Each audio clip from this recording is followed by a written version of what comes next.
Black Star Network is here. Hold no punches. I'm real revolutionary right now. Support this man, Black Media. He makes sure that our stories are told. Thank you for being the voice of Black America, Roland. Stay black. I love y'all. All momentum we have now, we have to keep this going. The video looks phenomenal. See, there's a difference between Black Star Network and Black-owned media and something like CNN. You can't be Black-owned media and be scared. It's time to be smart. Bring your eyeballs home. You dig?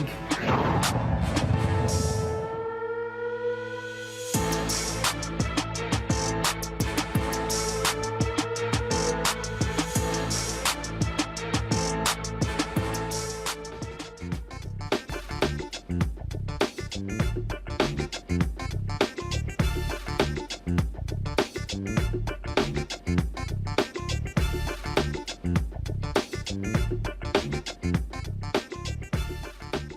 is Thursday, November 16, 2023. Coming up on Roland Martin Unfiltered, streaming live on the Black Star Network. A mistrial has been declared in the case of the former officer who was on trial for the death of Breonna Tayler. We'll give you those details about that case. The Democratic candidate for treasurer in Louisiana is going to be joining us. Dustin Granger will be right here on the show. Also, he'll be talking about the putrid performance of the Louisiana Democratic Party in this election cycle. Disturbing videos from a Texas county jail show the moment a police officer slams a black arrestee to the ground, paralyzing him from the chest down. His attorney, Crump and Harry Daniels, will walk us through this video. The Department of Justice launches a new program to help jails improve conditions before an investigation is needed. That's hugely important. Also, Texas lawmakers have passed a bill allowing state police to arrest and deport illegal immigrants, and the state school voucher bill, well, is headed to the House floor. We'll talk to a state representative about all the drama that's happening with Republicans there in Texas. Also, the only black male co-defendant in the Georgia election case could find himself back in jail for violating his bond agreement. No shock. We'll show you what Fulton County District Attorney Fonnie Willis uses evidence to prove Harrison Floyd is trying to intimidate witnesses. Also, folks, remember when I blasted Chris Christie on ABC News? Well, that was a forum the other day, and a gentleman jammed them up about the very thing that I did. And Christie is still trying to hold on to saying, oh, no, I ran against Trump in 2016. Why that boy keep forgetting he tried to help Trump in 2020? And also, I'm going to show y'all another example of why some black people need to stop trying to move the goalposts when it comes to what has happened under President Biden and Vice President Kamala Harris. Wait till I show you this back and forth I had on social media and how I just think some people are just delusional and all they want to do is complain just to complain. It's time to bring the funk on Roland Martin Unfiltered on the Black Star Network. Let's go. He's got whatever the biz, he's on it. Whatever it is, he's got the scoop, the fact, the find. And when it breaks, he's right on time and it's rolling. Best believe he's knowing. Putting it down from sports to news to politics. With entertainment just for kicks, he's rolling. It's on go, roll, y'all. It's Roland Martin, rolling with Roland now. He's funk, he's fresh, he's real, the best, you know he's Roland Martin now.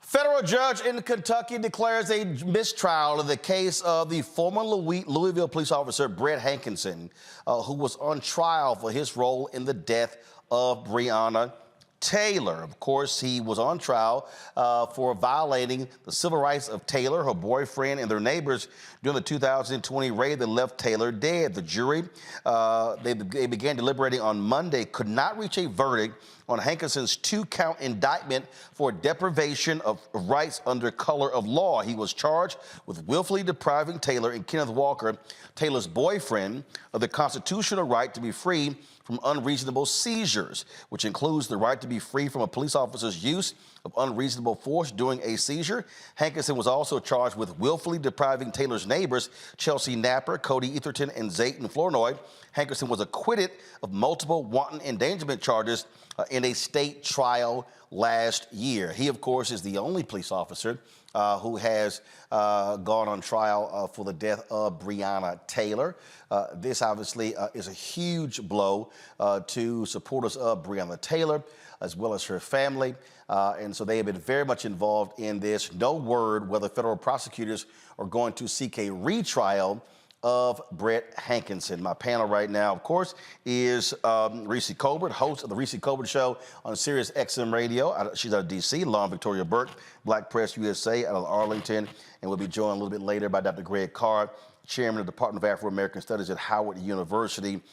This right here, Lauren, is not good news to the folks who have been fighting on behalf of Breonna Tayler, and hopefully federal prosecutors are going to seek a retrial.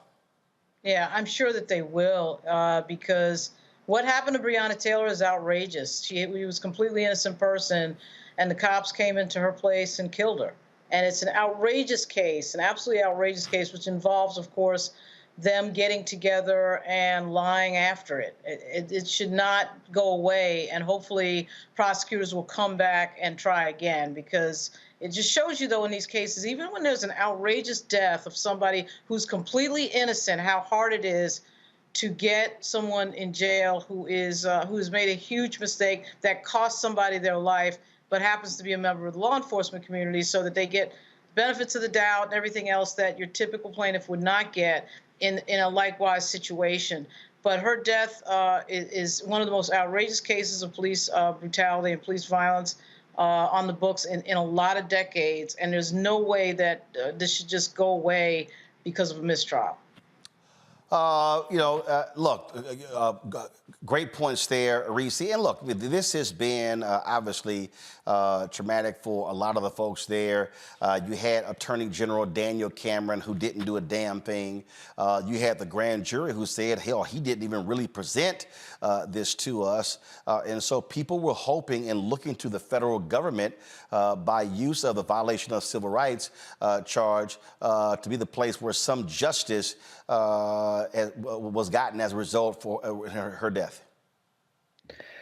Yeah, unfortunately, though, people still want to reserve the right for cops to come in guns blazing when the residents are Black residents. It doesn't matter that these charges also related to neighbors that were affected by this guy feeling like this was guns of the Navarone, just shooting anywhere without any kind of clear target. It's still America 2024 and perhaps, or 2023 rather, perhaps if this had been closer to when there was this so-called racial reckoning, we might have seen a different result. But the reality is that the tide has turned back in favor of the cops and police brutality, and by any means necessary. And I think that's very unfortunate, because obviously Breonna Tayler deserves justice. Obviously Kenneth Walker deserves justice as well. So there's still more work to do to try to move this culture, this society, away from the culture of that the cops have license to do anything they want. Of course, we're going to be monitoring this. The decision came down a little while ago, and so hopefully if we hear from the attorneys, from Breonna's mother, or even Tamika Mallory and the folks at Until Freedom, we will carry that live right here on Roland Martin Unfiltered. Going to a break, we come back. Runoffs are taking place in Louisiana this weekend. We had Gary Chambers on yesterday. Black turnout has been awful. Louisiana Democratic Party, I don't know what the hell they're doing. We'll be talking to the candidate running for state treasurer on what he is doing to hopefully turn on African Americans to avoid a Republican sweep in Louisiana. You're watching Roland Martin Unfiltered on the Black Star Network. Don't forget to support us in what we do. Please join our Breonna Funk fan club. Your dollars are critically important to allow us to do what we do. Send your check and money order to P.O. Box 57196, Washington, D.C. 20037-0196. Cash App, $RM Unfiltered. PayPal or Martin Unfiltered. Venmo is RM Unfiltered. Jail, Roland at RolandSMartin.com. Roland at RolandMartinUnfiltered.com. And of course, you can also download the Black Star Network app, Apple phone, Android phone, Apple TV, Android TV, Roku, Amazon Fire TV, Xbox One, Samsung Smart TV. Be sure to get a copy of my book, White Fear, How the Browning of America is Making White Folks Lose Their Minds, available at bookstores nationwide. Download the audio version on Audible. We'll be right back.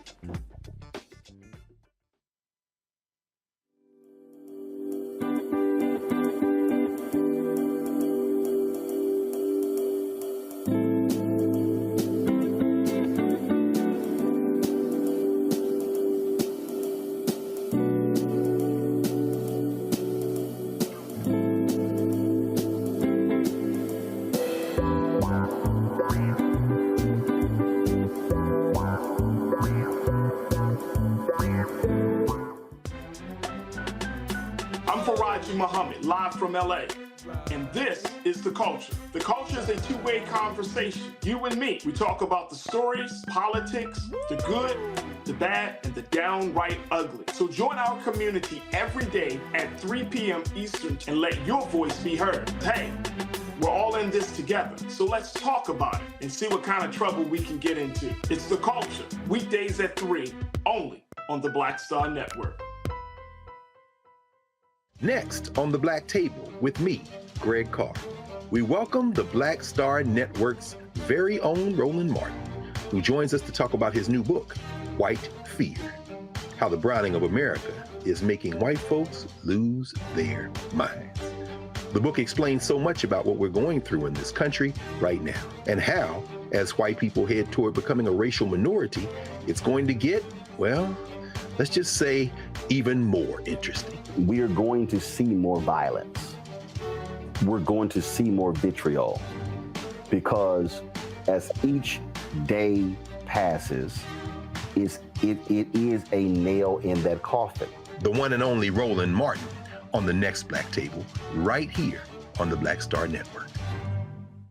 This is Essence Atkins. Mr. Love King of R&B, Raheem Devon. It's me, Sherry Shepard, and you know what you watch. You're watching Roland Martin, Unfiltered.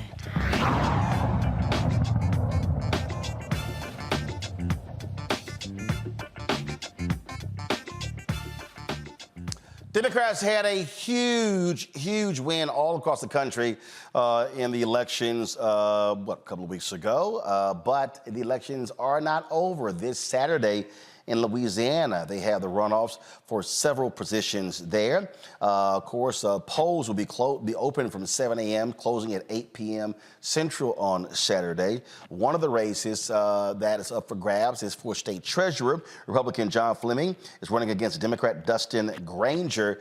For that, Democrats are hoping that voters are going to elect Granger. Republicans have been sweeping so many offices, of course, including the governor's mansion is changing hands from Democrat to Republican.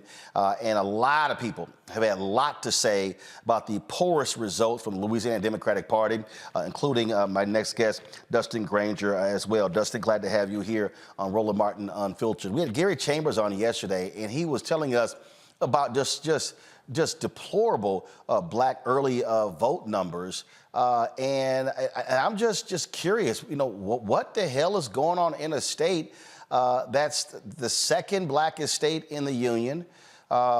You've got folks like Black Voters Matter. They've been out there working the grounds, but so many people have been targeting the Louisiana Democratic Party and leadership for just what I keep hearing is, frankly, doing nothing. Yeah, we got a big problem, Roland, and we're doing everything we can. You mentioned Black Voters Matter. You know, we have a lot of great organizations in New Orleans that have been turning it up here in the last few weeks. And look, we're just going to have to do this by ourselves. The state party has helped somewhat, but there is a lack of organizing, a lack of fundraising and recruiting that we really need to be doing 4 years before a gubernatorial election. And we're going to have to get with it pretty quick.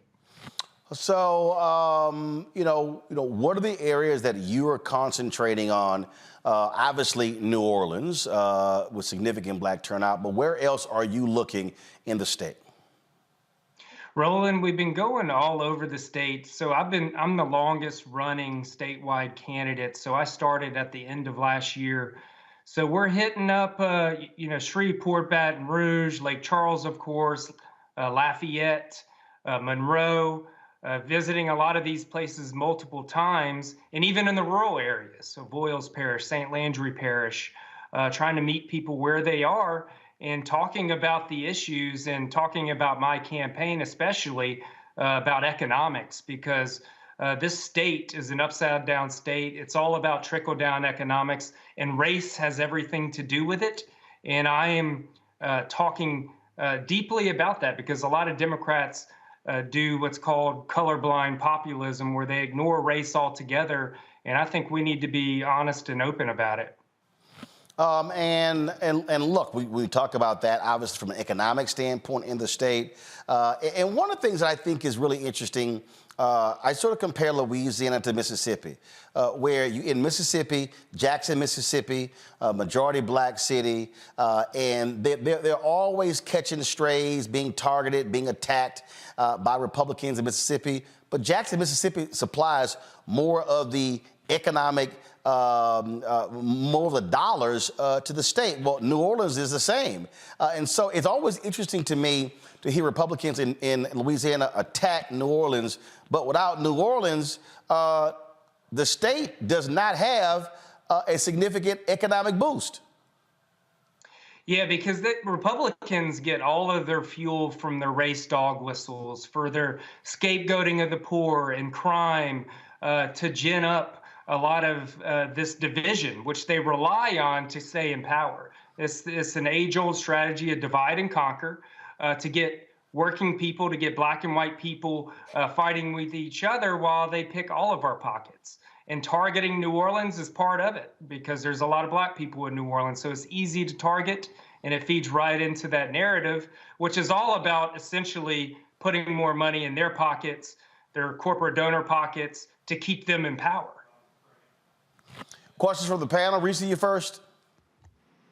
Yes, I just want to know, for people who don't really understand the complete impact of your position, can you just give people one tangible thing that would be different from you as opposed to your opponent?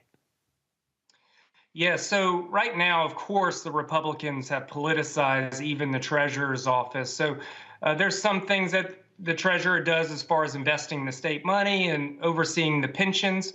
Also, the chair of the bond commission. So a lot of the projects from the budget goes down to the bond commission. I set the priority of those projects. So it's real important. But what I would especially do different is use the platform like it has been done somewhat in the past as a platform to push good economic bills and to be loud about it and to be a check on this far right extreme government that it seems that we have now, especially with Jeff Landry. Somebody there needs to be a loud voice, hold them accountable before they do bad things, during and afterwards, and take an active role in the legislature to push good economic bills. And look, it's the responsibility of a statewide position and a platform like that to speak directly to the people. So I would use the position to write to the papers, do radio and TV as much as I can to let people know what's going on, because sometimes they do devastating cuts. And when it happens to people, they don't know what the hell's going on. They'll probably just blame Biden or something, which is exactly what the Republicans in this state want them to do. Lauren. Yeah, Justin, when in your estimation did the Louisiana Democratic Party go off the rails? I can't remember hearing all of this low turnout stuff when Governor Mitch Landrieu was there. In your estimation, when did the party start to fail in terms of inspiring voters? Landrieu was lieutenant governor in Louisiana.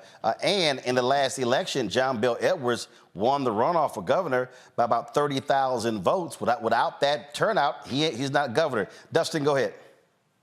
Yeah, I think it goes back, probably back to the mid-2000s, 2012, around there. Of course, Obama being president had something to do with it. Mary Landrieu lost her U.S. Senate seat. I forgot what year it was. But right around there, things started changing a lot. And also, I think, national politics, our lack of local media and news coverage of politics, all happening at the same time, has led to it faltering. And, Democratic politics, Republican politics have been changing a lot the last 5 or 10 years, and our current party structure hasn't really kept up with the change that's happened. We have a lot more young people that want to get involved, and we just really haven't adapted.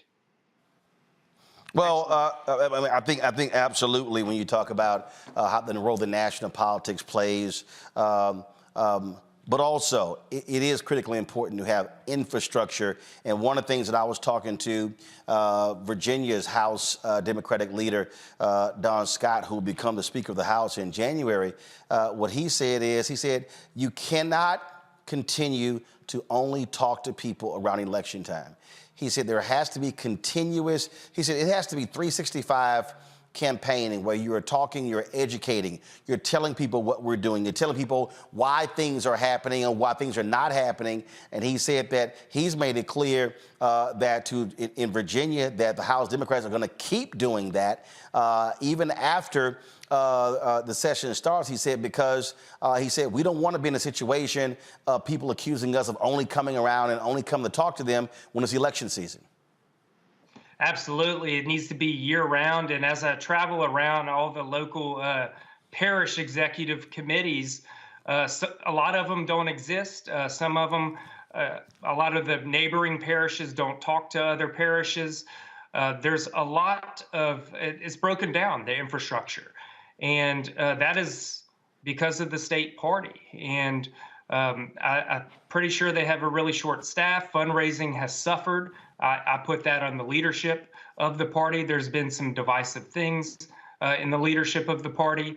Again, all of it isn't all their fault in the current administration for that, but we have to start rebuilding now. And I hope one of us in these statewide positions can pull out a win, because that's what I would be dedicated to from day one. We need somebody at the state level being a champion for our party and not being afraid of Democratic politics. I feel like a lot of elected officials now, we're afraid to say we're a Democrat. A lot of white Democrats have left the party. And I'm going around the state and I'm telling people, like, look, keep your heads up. We are the jobs party. The Democrats have been the jobs party and the party of economic growth for 100 years. We're the party of working people. We need to stand up and own it. And the Republicans don't have any economic policy at all. It is only trickle-down economics. And all their divisiveness is all about serving that almighty dollar. All right.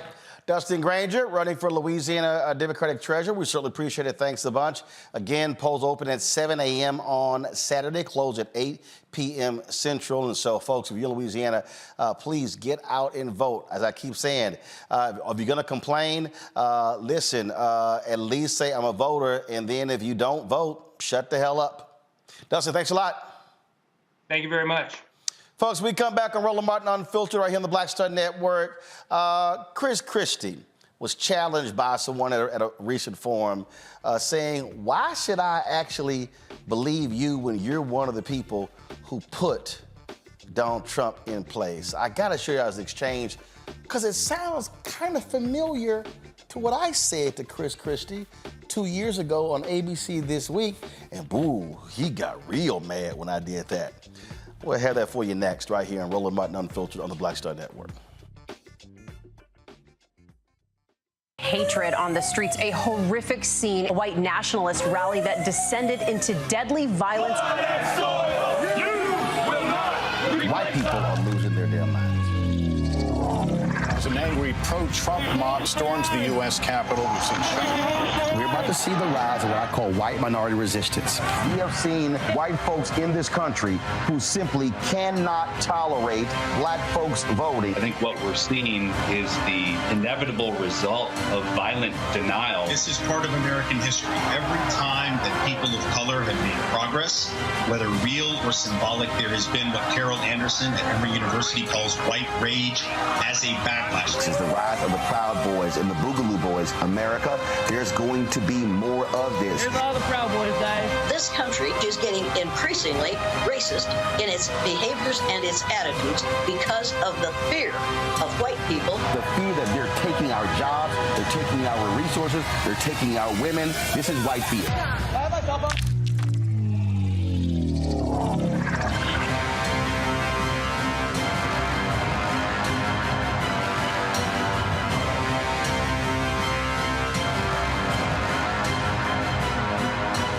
Your business or career with Grow with Google's wide range of online courses, digital training, and tools. Gain in-demand job skills with flexible online training programs designed to put you on the fast track to jobs in high-growth fields. No experience is necessary. Learn at your own pace. Complete the online certificate program on your own terms. Stand out to employers, get on a path to in-demand jobs, and connect with top employers who are currently hiring. Take one professional career certificate program or all 6. Earn a Google Career Certificate to prepare for a job in a high-growth field like data analytics, project management, UX design, cybersecurity, and more. All professional career certificate programs must be completed by December 31st, 2024. Scan the QR code to complete the application. There are 1,000 scholarships available. Grow with Google and J. Hood and Associates. Be job ready and qualify for in-demand jobs. I'm Dee Barnes, and next on The Frequency, we have griot, performance artist and author, writer, singer, and composer, Queen Mother Nana Camille Yarborough. Please join us for an incredible conversation with knowledge, wisdom, and power of the elders. I'm a perception changer. You're a rearranger. You're a mind evolver and a problem solver. You're a beast eater, a soul excreter, a void filler, and a bile spiller. You are a thought warmer, a plan former, a power orchestrator, and a tongue translator. Right here on The Frequency on the Black Star Network. Hi, I'm Dr. Jackie Hood Martin, and I have a question for you. Ever feel as if your life is teetering and the weight and pressure of the world is consistently on your shoulders? Well, let me tell you, living a balanced life isn't easy. Join me each Tuesday on Black Star Network for A Balanced Life with Dr. Jackie. We'll laugh together, cry together, pull ourselves together, and cheer each other on. So join me for new shows each Tuesday on Black Star Network, A Balanced Life with Dr. Jackie.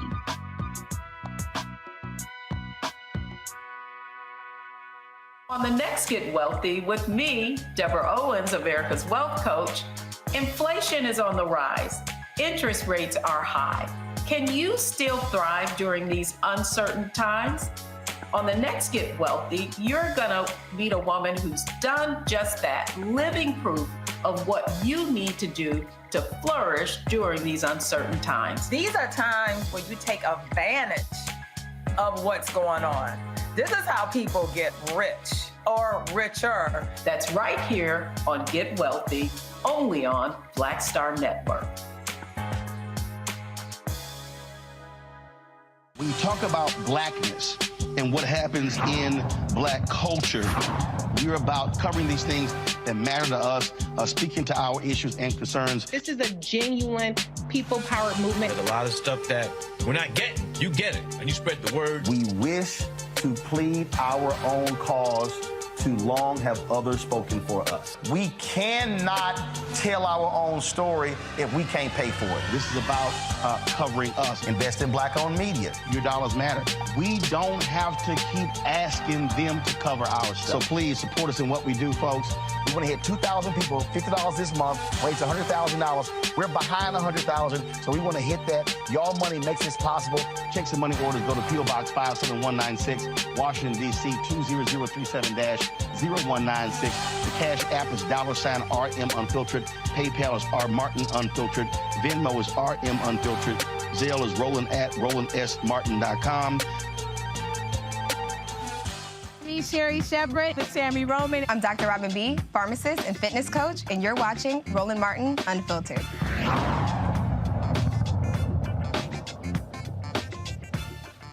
All right, don't you just love it when you can see far ahead of other people, and then people then begin to sort of start saying the same things that you were saying?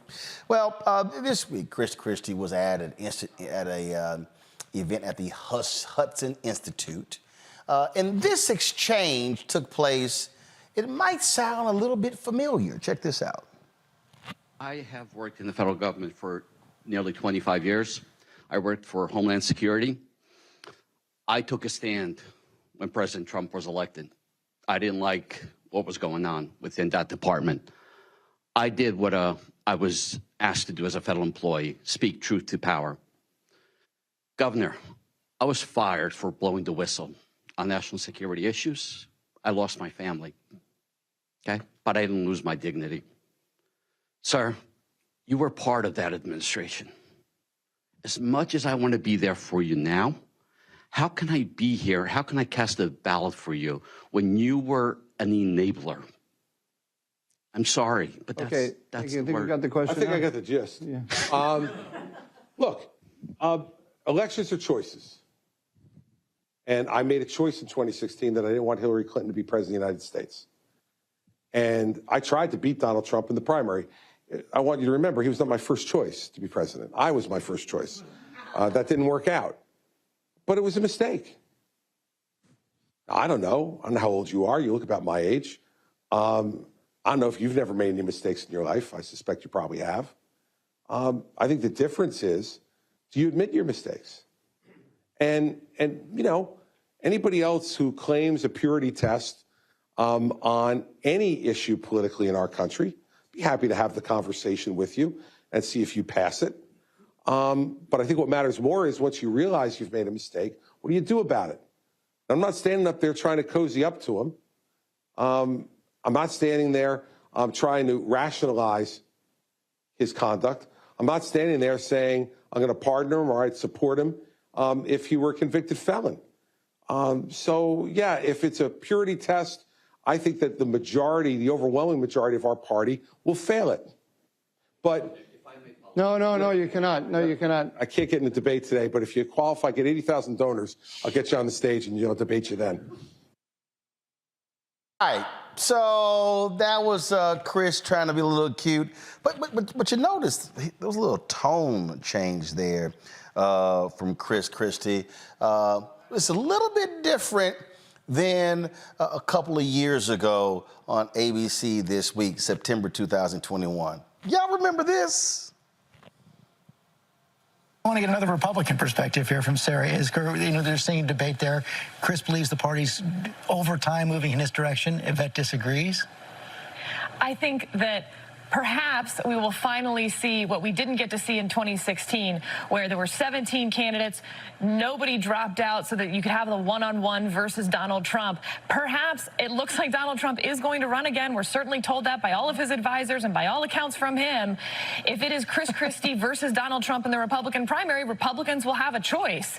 And certainly Donald Trump is in some ways at his weakest that he's been since he left the White House, and in other ways, certainly what he has said and Trumpism has picked up within the party. It will be up to Governor Christie to make the case that there is somewhere else to go. But I do think if Trump runs, he may be alone in that lane, and that could be helpful. I'm sorry, Republican Party, they made their choice. Yes. And I appreciate the speech, Governor, but the reality is this.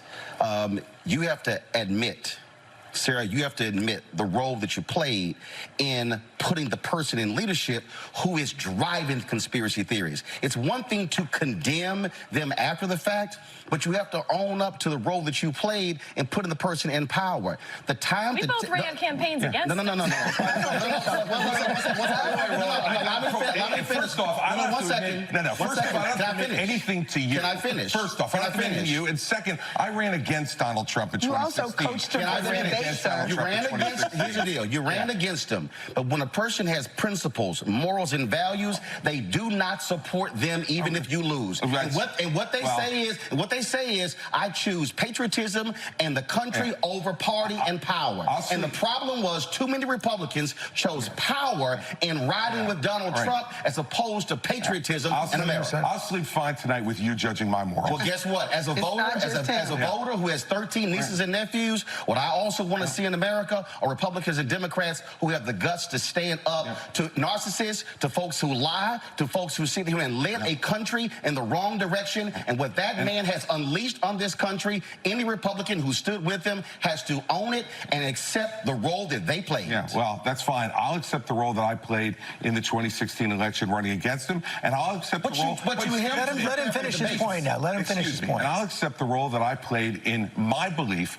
that Hillary Clinton was not the right person to be president. We all get to make choices, Roland, in this democracy. I made my choice. I'm on record of my choice, and I'm not walking away from my choice. But it does not preclude me from being able to be critical when the person that I did support does things that I am against. And so this false choice that you're trying to set up, is that false? It's a false choice, and one that the American people are not going to buy either. Roland, let me just press one other point. Right now, I would argue that the fact that so many Americans can't buy into simple facts is probably the biggest existential threat we face to our democracy. So when somebody speaks up for that, isn't it something to be praised? Facts are critically important, but again, when you support someone who said fake news, when you were truthful and then push that, then when you have the networks and the conservative radio talk show hosts, that whole echo chamber driving that's the problem. I am a native of Texas who is still registered there, and I am dealing with Greg Abbott and Dan Patrick, who is consistently lying and making things up, and you're dealing with that. I'm dealing with people who are changing textbooks, well, here's the deal. I have a very basic principle since I've been a journalist. If you do good, I'll talk about you. If you do bad, I'll talk about you. At the end of the day, I'll talk about you. And somebody has to say what others are afraid to say. Sarah, you get the last word. If you want to persuade... I don't need to hear what Sarah had to say because it was BS when she said it. Here's the whole deal here, Greg. Christie keeps saying 16, 16. You notice how he don't want to talk about 20. Who prepared Trump for the debates in 2020? Christie. Who campaigned for Trump in 2020? Christie. And the fact of the matter is, Chris Christie ain't fooling me. If Donald Trump gets that nomination, guess who's gonna say I'm voting for Donald Trump? Chris Christie. James Baker said it. Bill Barr was on television saying all this stuff about how the man don't read. He got a small vocabulary. Frankly, how dumb he is, how petty he is, how childish he is. But when asked if he's a nominee, who you gonna vote for? Republican nominee.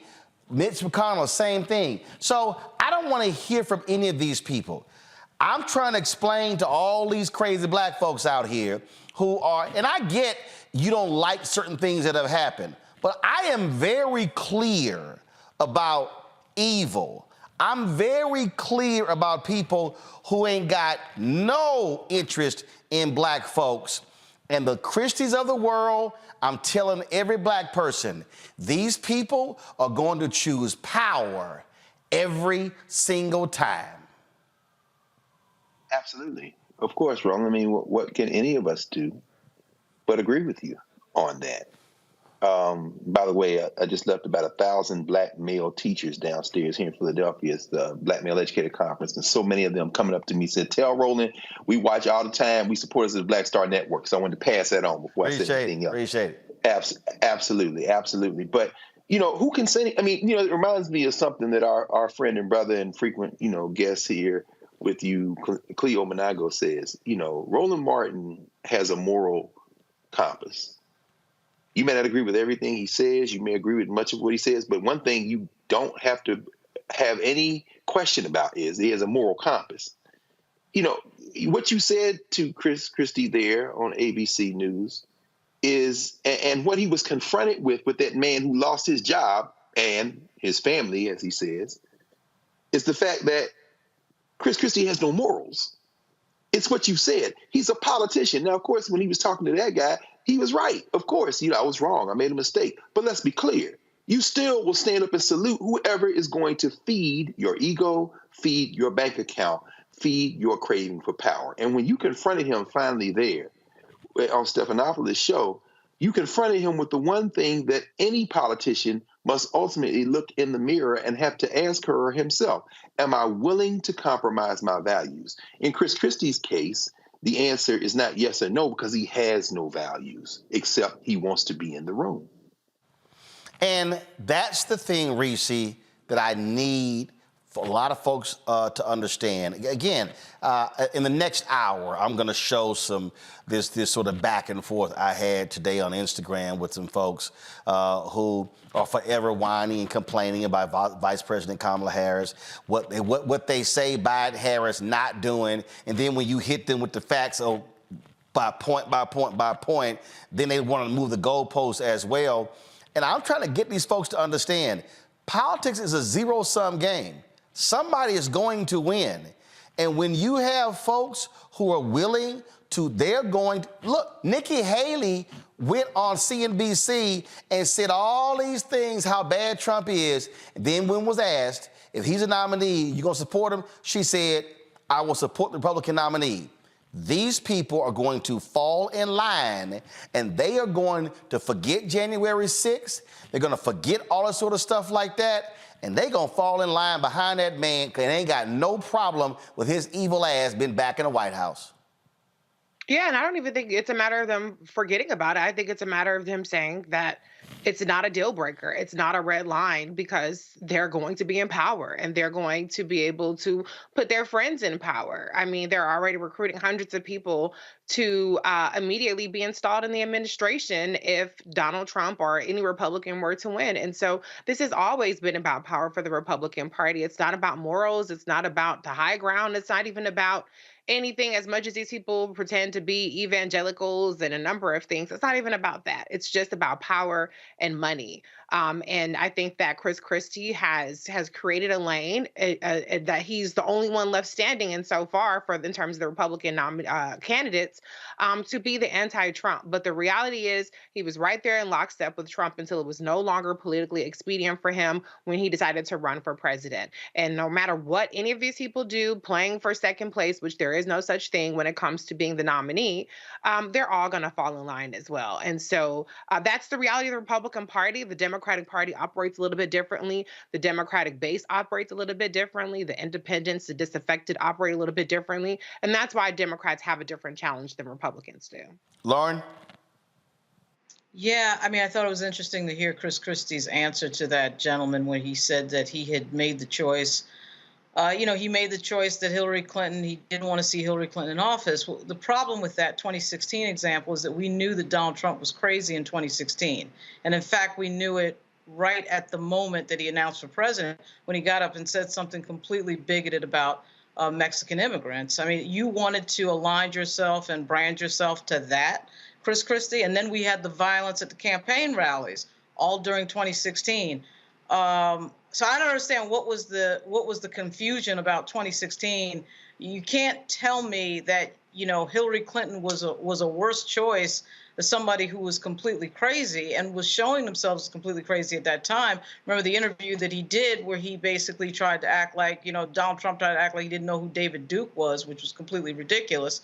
And Chris Christie wanted to brand himself to that. So I mean, you might as well just admit at some point that you just want to be on the side of the person who's winning to get some job in the administration or whatever the play was. That is what typical Republicans do that are supporting Trump. They're trying to position themselves for some sort of job in the administration. That's really what it boils down to. They don't want to be outside of that club should Trump win again.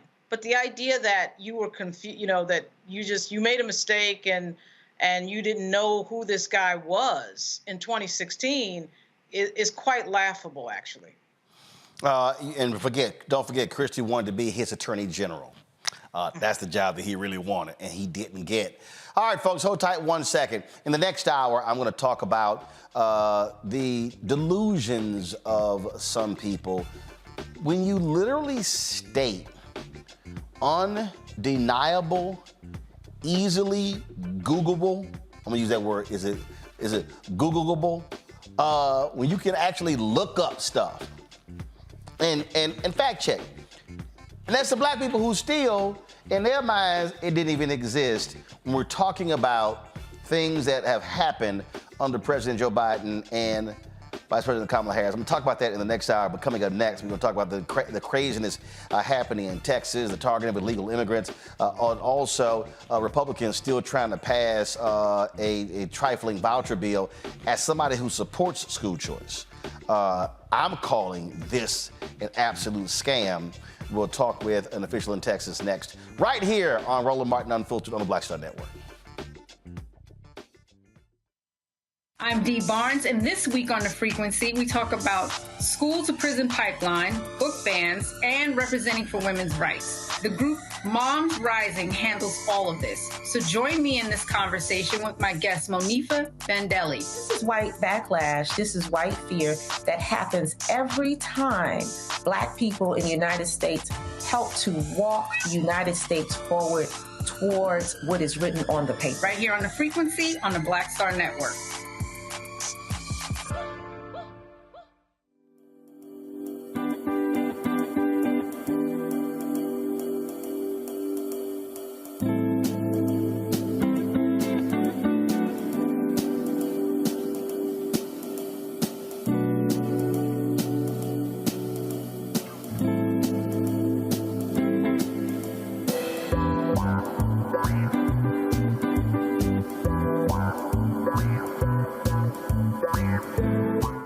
Dr. Jackie Hood Martin, and I have a question for you. Ever feel as if your life is teetering and the weight and pressure of the world is consistently on your shoulders? Well, let me tell you, living a balanced life isn't easy. Join me each Tuesday on Black Star Network for A Balanced Life with Dr. Jackie. We'll laugh together, cry together, pull ourselves together, and cheer each other on. So join me for new shows each Tuesday on Black Star Network, A Balanced Life with Dr. Jackie.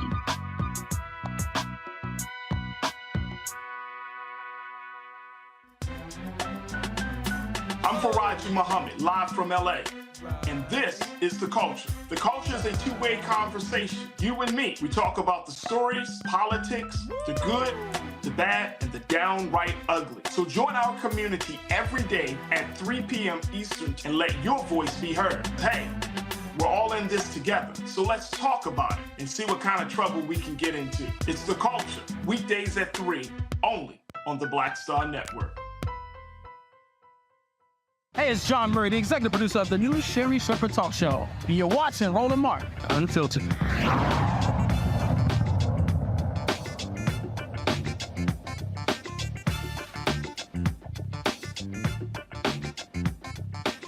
All right, folks, 2022, 75% of all Texas voters under the age of 30 did not vote. And so when people ask after the fact, man, I can't believe what happened. It's very simple. When you don't vote, then you lose out to the people who do show up. Well, in Texas, a lot of progressives stayed at home. And Republicans can have a supermajority in the legislature. They can control the governor's mansion. They have been passing all sorts of things. They now are advancing on the House, they're trying to move through a voucher bill. All of the editorial boards in the state are saying don't support it. As the founder of School Choice is the Black Choice, am calling this voucher bill a scam. What they really want to do is give access to, frankly, suburban and rich folks to be able to tap into state public funds to send their kids to private school. And if you run the numbers, guess what? The numbers ain't even there. The numbers aren't even there when it comes to the available number of private schools. They simply are not there. So that's one of the things that you're seeing right now. So I want to bring in Carl Sherman, who joins us now. Carl is a state representative out of Dallas. Carl, glad to have you here. We have this voucher bill, but we also have a plan how they want to attack illegal immigrants, literally giving Texas the right to deport people, which is really a federal authority. And so we already know how they put this razor wire down there, really on the wrong side of the border as well. And so what you're finding, you're really finding there's some sadistic individuals who are in charge in Texas in the Republican Party and how they want to go about governing. Roland Martin, you hit it right on the nose. And thank you so much for your coverage, Black Star Network, of bringing the veracity of information to the public. This is something that should concern all of us. As you look at what Texas is doing, it's a tragedy. And we have been fighting this for 207 days, a record 207 days in special sessions. I don't know, this is 109th special sessions that the governor has called. What is this, the third special session? It's the fourth. It's the fourth, and he was like, if you don't pass it in the fourth, it's going to be a fifth. There's going to be a sixth. I mean, the governor is basically holding folks in the House and Senate hostage to get his way. Absolutely, and this is not his grandfather's legislative body. Since 1957, they've been trying to do this scam. We've got over 5 million children in our public school systems, and we need to provide fair and equitable education experience to all students, regardless of their economic status. And this is simply a way for rich people to supplement the tuition for high-cost private school education. And what they're trying, one of the things they're trying to do, this is the Texas Tribune right here, it says most notably the bill includes a bump in the base per student spending by the state from $6,160 to $6,700. Go to my iPad. It would also increase teacher pay and include money for better teacher preparation, more pre-K options, increase to special education, and blah, blah, blah. So basically, the governor actually said, oh, if y'all want me to increase money for public education, pass my voucher bill first, and then we'll do that. Absolutely. And look at this. The hypocrisy is that he's also increased the wages for teachers that teach in the rural areas versus those who teach in the suburban and urban areas. So there is a disparity there, trying to get the rural Republicans to cave on this scam and provide this passage that he's wanted for so long. It is outrageous, and I'm proud of our members. I expect we're going to stand strong against this, and I also expect that Republican rural representatives will stand against this, even though they've been threatened that he is going to run someone against them in the primary. Well, and because you have a couple of Texas billionaires who have been doing that. Let's talk about this other bill. So the Texas House passed a bill making it a state crime to illegally cross the southern border, allowing state and local police to arrest and deport illegal immigrants. I'm confused. That's a federal jurisdiction. Absolutely. It's a repudiation against the Constitution for the state to do what it's done in passing. And, we shouldn't be surprised. We're the Juneteenth state. So we have this spirit of rebelling against the Union. And so this SB 4 has a history as well. I'm a former city manager, and I know that our police chief and my police officers had to contend with this issue. Look, I refuse to be a part of something in which we are going against the United States of America. It's as though these folks think that we are our own country. And of course, we do have those who want to succeed the United States. Questions from our panel. Lauren, you're first. I want to know what your feelings are about what the answer to mass immigration is, because, apparently U.S. Customs has a statistic that in October there were 186,000 people across the border into Texas. What solves that problem? It's costing the United States taxpayers billions of dollars to take care of people who are not citizens of this country. What do you think we should do about that? The federal government is not doing anything, which I suspect is why the governor of Texas is now going into these more extreme, not really solutions, but policy ideas. But what is your feeling about what we do about immigrants coming across the border? Yeah, immigration is an issue. It's paramount that we do solve this issue. And I've been working with representatives like Eddie Morales in the Eagle Pass area, who's got a smart solution to address mitigating asylum seekers.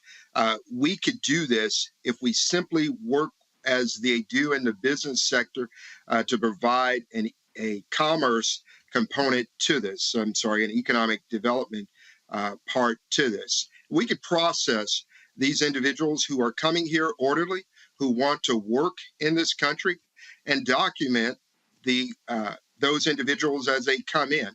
The jobs that they're seeking are jobs that we need filled. And we're not doing it the right way by simply sending people away in the way that we're doing them or shipping them to other states. We can do this, we can process them, and we can keep their information.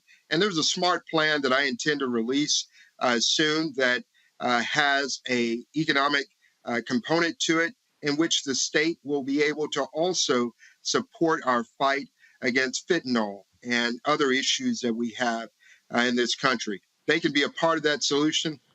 Our coastal folks at the coast have indicated to us that the resources are there for us to be able to do this plan. But we've got to have a smart approach to addressing this issue. Reese?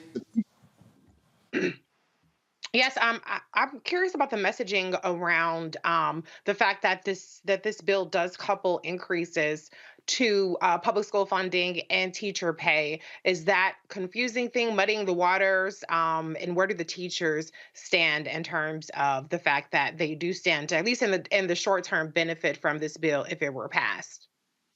The teachers union, AFT, and others are against this bill. They understand that this is a scheme. Look, we need to separate what they want to do with the vouchers, and I expect that we will be motioning that on the House floor tomorrow, that we separate it so that we can vote on teacher pay. Our teachers deserve to receive pay that's commensurate of the profession that they've committed themselves to. And we can do it. We're a state as a part of appropriations. I have been a part of appropriations. I know with our surplus of $32 billion, we could have taken this opportunity to move Texas from the bottom to just moving us up to 24 if we used all the resources that we have in appropriating education funds for public education. And the teachers stand with us. They are not falling for this scam, and we're committed to support them as we did with the recent passage of Proposition 9 on the Constitution amendments to ensure that our retired teachers are now going to receive COLA for pay. And again, before I go to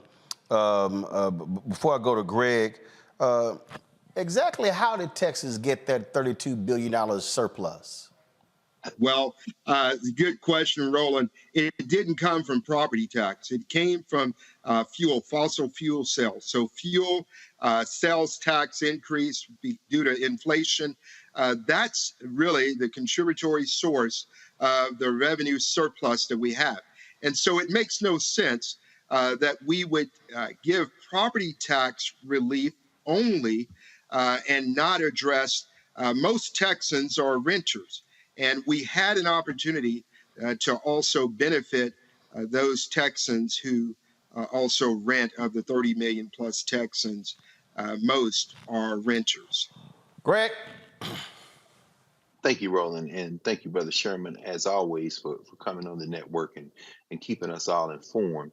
On the immigration bill, what do you think the prospects are if and when this bill is signed into law and we go to the courts? I mean, we know obviously with Arizona versus United States, it was Jan Brewer in Arizona in 2010 that signed a very similar bill into law, and the Ninth Circuit and then the Supreme Court ultimately said it's unconstitutional. I mean, you're duplicating. In fact, they said the federal law preempts that state law in Arizona's case, and I think Scalia and Alito and Thomas dissented, and of course Thomas and Alito are still around, and the composition of the court has changed. Do you think, particularly given the kind of recent efforts of the Supreme Court to maybe try to rein in this rogue Fifth Circuit, which includes Texas, do you think that when this case finds its way into federal court, that this statute, that this new law that they're trying to pass, that ultimately probably pass in Texas, do you think it will survive legal scrutiny in the federal courts? Well, it's my expectation that if it is based on legal grounds, it will be found to be unconstitutional. However, my biggest concern in regards to our courts and how the courts have been stacked as simply an extension of the Republican Party, it does concern me. And I'm not a lawyer. Certainly, I have been at the city level as a mayor and as a city manager. I'll tell you that when the original SB4 passed, that gave our local law enforcement the authority to show me your papers, basically, we found that, as you mentioned, was unconstitutional. What concerns me also is that they packaged this with not only SB4, but SB3, which provides $1.5 billion in resources. So there are several local jurisdictions that are looking at these resources as opportunities to beef up their law enforcement to really serve as antagonistic to many in the brown community. As a former city manager, my first police chief that I terminated was one who would send the officers into the Latino communities and literally terrorize those communities. And so I was new as a city manager, and I had to terminate him. So you will have some zealots out there who will see this opportunity to persecute and prosecute the individuals that are in the brown community. All right, Carl Sherman, Representative Sherman, we appreciate it. We'll see what happens in my native state. And again, I just hope folks understand voting is critical because as long as they have a supermajority, they don't have to listen to anyone on the opposition side. Roland Martin, thank you so much for having me here. Your mother is awesome. She's been in my district for so long. She helps make it folks informed. My name's Carl Sherman. As you said, I'm running to be the next U.S. Senator to take Ted Cruz out in the state of Texas. So I hope folks will come and check us out, carlsherman.com. I'm sick and tired of dealing with rich people problems. We're at a point of moral depravity that we've got to really address the issues. And as a senior pastor, I get it. I intimately understand the issues that we're facing as a former mayor as well. So God bless you. Thank you for having me on today. Appreciate it. Thanks a lot. All right, folks, going to break. We come back. We'll be chatting with attorneys Ben Crump, Harry Daniels about one of the cases they are involved in. Also, why is it that some black folks refuse to accept facts about what really happens with this administration, as if what they're doing is a bad thing? And I'm still also trying to figure out the people who believe that black-only bills can be passed in the Congress. I'm going to unpack that when we come back as well. You're watching Roland Martin Unfiltered right here on the Black Star Network. On the next Get Wealthy with me, Deborah Owens, America's Wealth Coach, inflation is on the rise. Interest rates are high. Can you still thrive during these uncertain times? On the next Get Wealthy, you're gonna meet a woman who's done just that, living proof of what you need to do to flourish during these uncertain times. These are times where you take advantage of what's going on. This is how people get rich or richer. That's right here on Get Wealthy, only on Black Star Network. Hatred on the streets, a horrific scene, a white nationalist rally that descended into deadly violence. White people are losing their damn minds. As an angry pro-Trump mob storms the U.S. Capitol, We're about to see the rise of what I call white minority resistance. We have seen white folks in this country who simply cannot tolerate black folks voting. I think what we're seeing is the inevitable result of violent denial. This is part of American history. Every time that people of color have made progress, whether real or symbolic, there has been what Carol Anderson at Emory University calls white rage as a backlash. This is the rise of the Proud Boys and the Boogaloo Boys. America, there's going to be more of this. Here's all the Proud Boys, guys. This country is getting increasingly racist in its behaviors and its attitudes because of the fear of white people. The fear that they're taking our jobs, they're taking our resources, they're taking our women. This is white fear.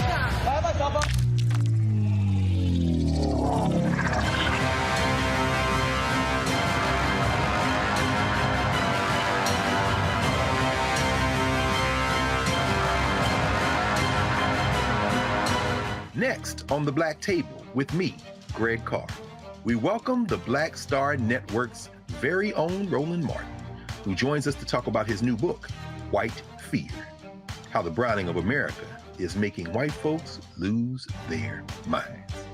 The book explains so much about what we're going through in this country right now, and how, as white people head toward becoming a racial minority, it's going to get, well, let's just say even more interesting. We are going to see more violence. we're going to see more vitriol, because as each day passes, it is a nail in that coffin. The one and only Roland Martin on the next Black Table, right here on the Black Star Network.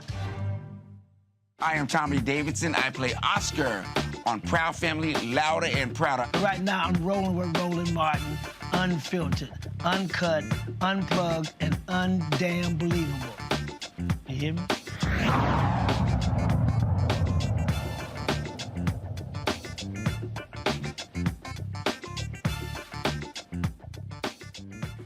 Folks, Jefferson County, Texas jail officials have released surveillance footage from an incident that took place on June 12, 2021 that allegedly left a black man paralyzed from the chest down. Christopher Shaw's attorneys say Beaumont police officer James Gillen flipped Shaw into the air and body slammed him head first on the concrete floor. Two of Christopher's attorneys, they are Ben Crump and Harry Daniels, are here to discuss this. Now, Ben and Harry, we're watching the video here. Guys, go back to the video. Go back to the video. We're watching the video here, and so you see them take down. I want you to do me a favor. Go back to the beginning. I want you to go back to the beginning, okay? Because I would like for Harry and Ben to sort of explain what went on. So first of all, freeze the video right here. What was he arrested for? Mr. Daniels? Roland, he was arrested for public intoxication, a misdemeanor, a ticket at best for public intoxication. Okay, so he was publicly intoxicated, allegedly, and he gets arrested. All right, so now they're bringing him into the jail. Now press play. So they bring him into the jail, and so you've got 1, 2, 3, 4 individuals. And they're pinning him up against the wall here. Looks like he's yelling, looks like he's kicking. Then all of a sudden, one takes him down, grabs him by the neck, body slams him to the ground, and you see right here, he goes completely motionless. That's correct. And so it was that takedown that paralyzed him. That's correct, Roland. So as you can see, you had multiple individuals. One of the individuals who was detaining Mr. Shaw was a Beaumont police officer. That's Officer Gillen. The other 3 individuals were detention officer Jefferson County. And in that video, you can see at some point that Officer Gillen, he grabs Mr. Shaw by the neck, which is unlawful, which has been ruled as unconstitutional in the state of Florida, the state of Texas. And in response, Mr. Shaw responds to it by trying to move him off and kick him off or whatever. He takes his property, throws it, grabs him away from those detention officers, body slam him, which is because the experts who characterize this as a death flip, slams him on his neck, on his head, put all his weight, rendering Mr. Shaw unconscious, which eventually led him to be completely paralyzed from the chest down. Go back to the beginning of the video. See, Ben, this is what I never understand when we see these videos. You literally have 3 individuals, okay? Okay, yeah, you see some screaming, you see all of that. You got 3, no, it's 4 people. It's 4. One guy closes the door, freeze it right here. Freeze it right here. Freeze it right here. He's in handcuffs too, Roland. So right. So, I mean, Ben, you got 4 individuals. Yeah. He's in handcuffs. And so what is the need to body slam him? You telling me 4 people? Literally, one dude could take one leg, one dude could take the other leg, one could take one arm, one could take the other arm, and they could literally walk him into the jail cell. Yeah, and Roland, you're arguing our case for Attorney Daniels and I. It is excessive beyond belief. Press play, guys. Handcuffed. Ben, keep talking. Go ahead. Okay. He's in handcuffs. He's in the jail. I mean, if you got to do this to a person who's already restrained by handcuffs in a jail, it is unconscionable, that amount of force that leaves this young man rendered paralyzed for life. And as Attorney Daniels and Attorney Shaw's family, Chance Lynch and I talked, it gets even worse because they don't take him to the hospital after this. I mean, they take him and put him in a jail cell, and it's not until they realize he's not moving that they finally take him to the hospital. And I think what Attorney Daniels said is also profoundly important. It's unconstitutional to do those chokeholds. So you mean to tell me, so there's a woman, and just gotta keep it on the video, there's a woman who's in gray, I guess, who is a nurse or something along those lines. So she steps up. I'm watching the video, and when a man goes from yelling, kicking, you can see the phrase belligerent if you want, to motionless, common sense says, uh-oh, something happened. Yeah, Roller, he had a large laceration. He was completely rendered unconscious, bleeding from his head. They do call emergency services. And to add to what Ben was saying, they go to emergency services. He goes to the hospital with the same person who flipped him. That person gave incorrect information to the hospital staff. Basically said he fell on the ground. Didn't tell him that he flipped him and fell on top of him, causing his injuries to him. And essentially, they brought him back to the jail.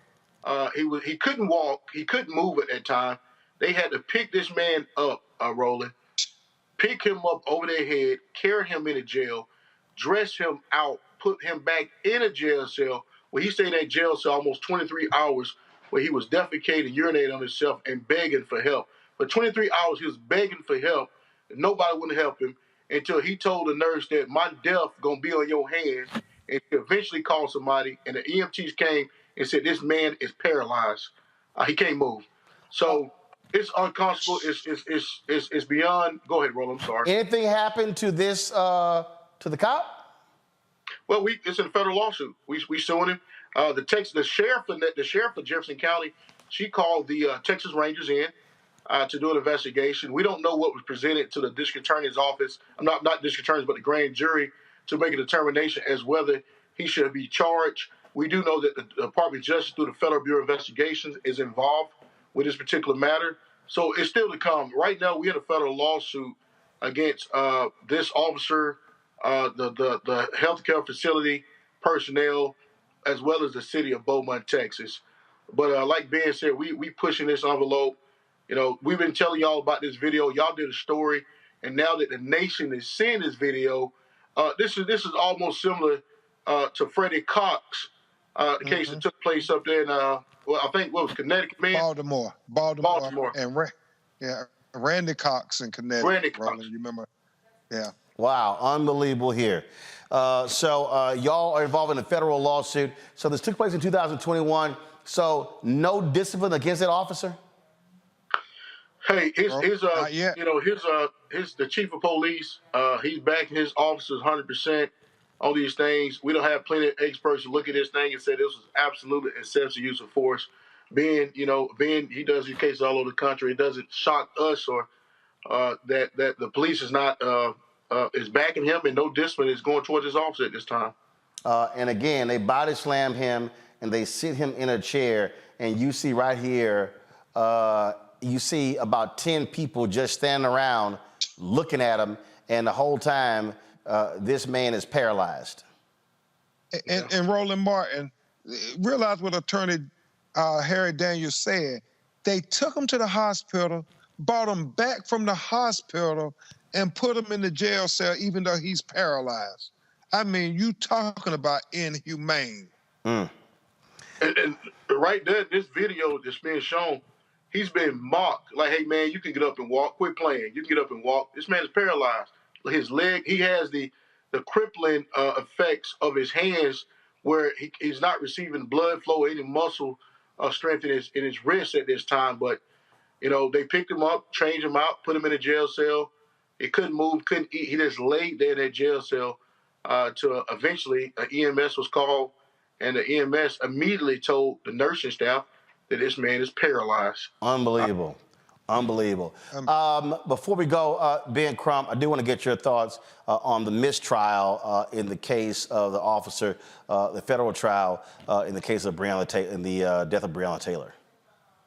You know, Roland, that underscores the importance of jury duty in the service. We had one African-American, Roland Martin, out of all 12 of them on one of the most historic cases ever in America. And thank God we had that brother. I don't know what the breakdown was, but the fact that some people want to acquit that officer of shooting at Breonna Tayler, but that black juror held out. And we got to celebrate that, and we got to get more black people on juries. We see it all the time. I know Attorney Daniels too, that you have one black juror who would give in to the white jurors, but he stood his ground, and thank God we get to fight again for Breonna, for her to get justice. All right. Gentlemen, Harry Daniels, Ben Crump, we certainly appreciate both of you being with us. All right, appreciate it, Roland. Thanks, brother. All right, thanks a bunch. Take that shirt off, man. No, that's not going to happen. That will never happen. Because when Omega's Founder Day tomorrow, you got two Omegas here. He got two. He's surrounded by the Qs, man. Hold up. Let me explain to y'all what this look like. This is Alpha. Let me explain y'all how this go down. This is Alpha, and the rest of y'all back there. and just so you know, Stephen, take this camera right here, Stephen, and I want you to put it on this portrait right over here. I just want Ben and Harry to see this, because I want them to see greatness. See, I need the camera right here. Need the camera right here. Turn that camera. Turn it right. Keep going. Turn that camera right. No, turn that one. Yeah, keep going. Keep going. Keep going. Keep going. Swing it around. You about to put you're going to put my hero up. Swing it around. Keep going. Keep going. Right. Keep going. Right there. I just want y'all to see. You can zoom that thing out if you can. Just want y'all to see right there. Lon Wall, my birthday was Tuesday. Lon Walls came by and he gave me this Alpha stole. So I went ahead and just put it right here on the MLK piece. just for the both of y'all, since y'all talking a little smack. Just gotta remind y'all who's your daddy. Hey, Roland, everybody eventually want to go to Omega chapter, so you know how that works. Actually, nobody wants to go to the Omega chapter. So nobody wants to go there. And plus, when you go there, you ain't gonna know, so it don't matter. Okay, we'll see. You got the mic. I love you, man. Have a birthday, bro. Appreciate got the mic. Say it again, Ben. I can't argue with you. You got the mic, Mr.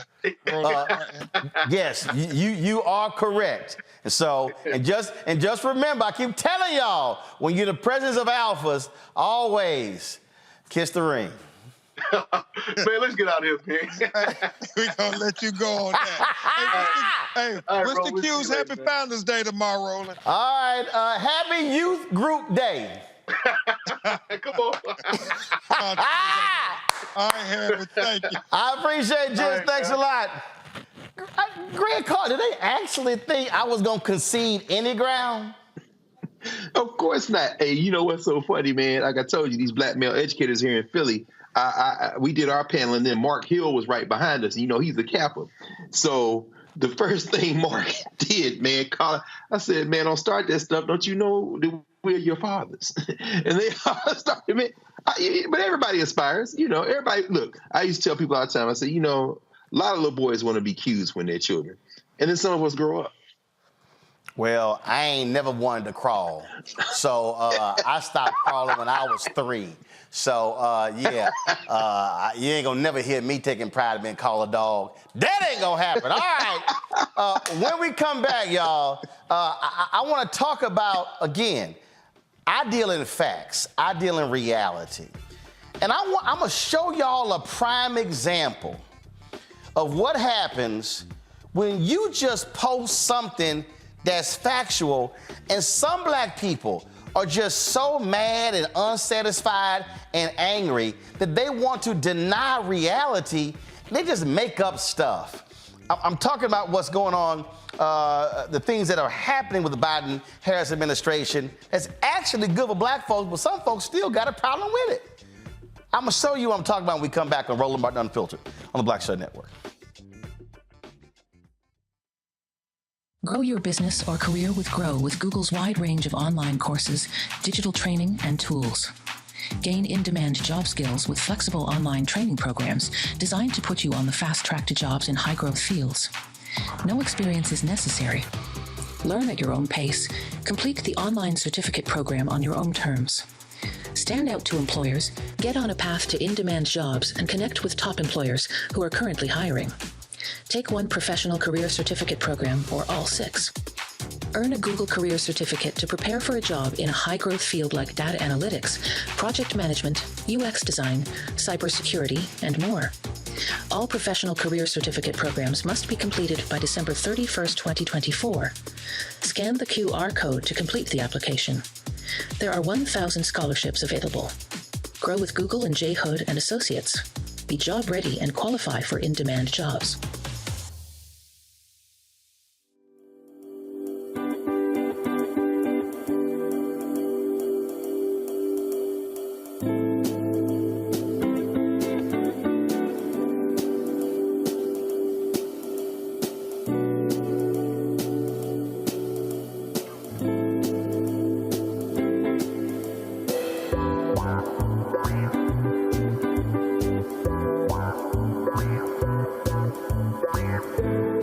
Dr. Jackie Hood Martin, and I have a question for you. Ever feel as if your life is teetering and the weight and pressure of the world is consistently on your shoulders? Well, let me tell you, living a balanced life isn't easy. Join me each Tuesday on Black Star Network for a Balanced Life with Dr. Jackie.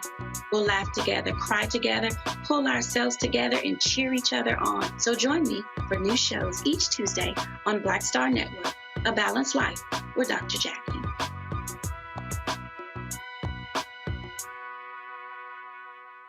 Farquhar, executive producer of Proud Family. Bruce Smith, creator and executive producer of The Proud Family, Louder and Prouder. And you're watching Roland Martin Unfiltered.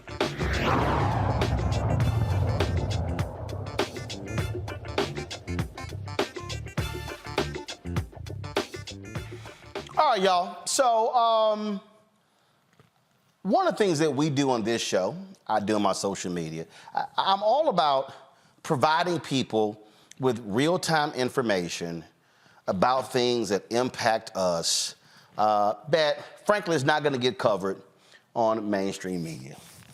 So I posted this item here. I'm trying to see, when did I post it? I posted this item here 19 hours ago. So I want you to go to my iPhone. So this is on Instagram, y'all. So I posted this on Instagram. And so this is the actual post. And so it's a statement from Vice President Kamala Harris. And it says, statement by Vice President Kamala Harris on the Federal Communications Commission's vote to adopt new rules to prevent digital discrimination. Okay? So when you actually go down here and read it, she talked about 30 million people across the country don't have access to high-speed internet. Communities of color, native communities, rural communities, and low-income households were disproportionately connected. So then when you go through here and you read this here, they talked about the investment to lower monthly plans, installing thousands of miles of fiber optic cable, okay? And it says it all here. And so she says, President Biden now understands that getting online can be a bridge to an education, good-paying job, quality health care, and engagement with a broader world. Will not stop fighting to make it easier for everyone to access affordable, high-speed internet. Today's action is another important step toward fulfilling that vision. All right, so then when you go down to the comments, and this is what I found to be quite interesting when I went down to the comments. And so you'll see, and I had to correct some folks. You know, A.J. Johnson was asking about, she says, more statements. We know she makes statements in photo ops. Please show me the more. And I said, well, in the statement, they explain the action. So you can't call it just a statement when it was a statement about the action that they took. Amanda Seals had said that this sounds like a misdirective of a power to control who and how we can access the internet, what's available on apps. I said, no, this stops companies from neglecting communities. This actually happened when broadband first came out. They went to affluent communities first. And so I was sitting here, you know, and then you have some other people and, you know, talking about this is good and how things are important. Then people like, oh, what more will citizens have to give up to have internet available for all? I don't know what the hell that even means. You know, then you go, then this person goes, can't believe she talking about internet. We having bigger problems in our country.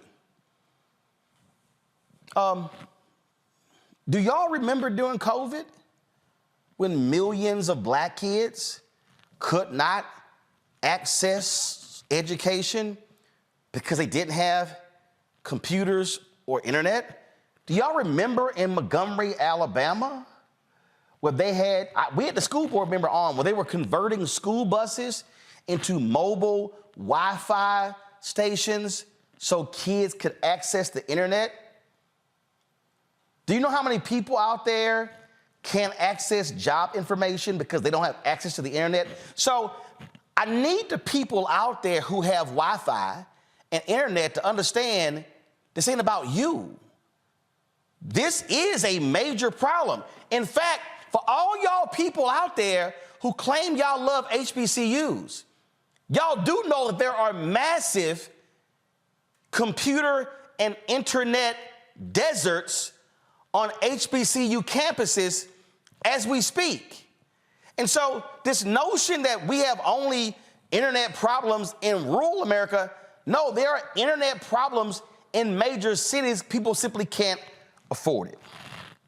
So I had another one, and I just got to show y'all this here.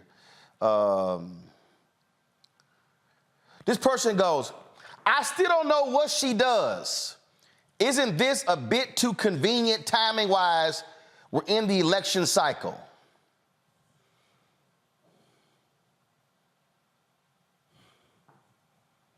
I don't know what she does. I've never seen some of the, so now I love this one, y'all. Oh my God, I love this one. I said, that means you ain't been paying attention. This person goes, I have and I do see what you obviously do see. Now, y'all, don't laugh, because this person actually typed this. They said, or maybe, y'all, I'm reading this, so y'all know I'm not making this up. Or maybe the issues that are important to me and my community remain unaddressed. Okay, I just want y'all, she said, these things remain unaddressed. Number one, she writes, black women childbirth mortality rates.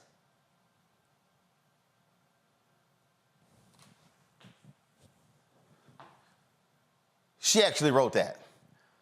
Number two, truth in education.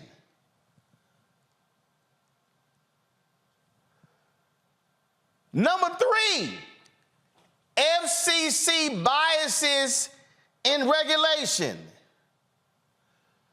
The Post is about the FCC. Number four, expanded underwriting for student loan borrowers.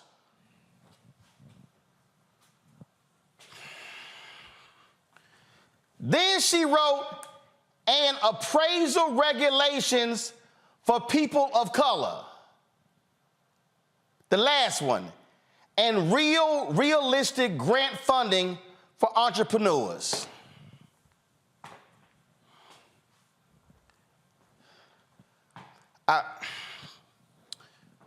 Just hold on. So y'all, I then posted this here. U.S. to spend $42 billion to make internet access universal by 2030. It was a Reuters story that was in here. Lord have mercy. This fool goes, as much as I love, let's say my mama, if she's wrong about something, that's just what it is. Kamala has not and will not do anything to benefit Black Americans specifically and that's the problem. This internet thing is bullshit. Run us reparations. I go, this is stupid. Congress appropriates money, not the VP. Okay, hold up. Y'all, I'm not done. Because I just want y'all to understand what I deal with here. Same person goes, we are grown, your low vibrational energy speaks volumes, you are doing too much. No one over here is stupid, but if it makes you feel better as a grown woman to go around calling people stupid, okay, you are stuck on whatever you're on, and that's causing you to have a lack of understanding. No, I can actually read. You know, and so then we go over here, and then I got somebody who says, asked about the contracts, and then somebody went, why is it that, okay, hold up, I gotta find this one, y'all, because I thought this one was too funny. I love this one here. Person goes, the overall majority of the U.S. population that's black lives in urban areas which already have options when it comes to the internet. For those of us that live in rural areas, we're having to wait for 7 more years to get access to what was legislated in 1989's Cable TV Act, which provides the most connected high-speed internet access to subscribers by number. Tell us again how this benefits black people. You're not waiting. Then, I love this one here. Seriously, if you can't afford internet, you have more pressing issues. That's a good point. Now, I love this one here. Y'all. Roland making excuses for his homegirl. Black folks want things specific for us as requested. This internet thing includes everyone else, so this isn't something for black folks to get excited about as much if she had us in mind. Y'all, these are actually real comments. So let me go to my panel.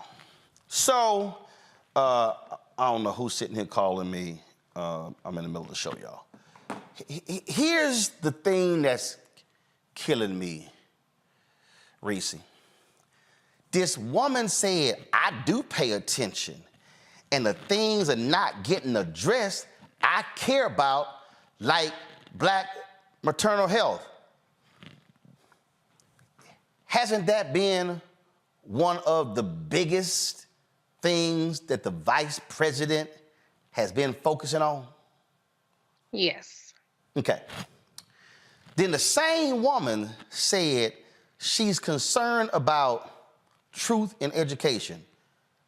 Didn't the vice president travel to Jacksonville to light up Ron DeSantis and the Republicans for trying to get rid of black history and books in schools? Yes. Okay. The woman said her issue was about appraisals for homes.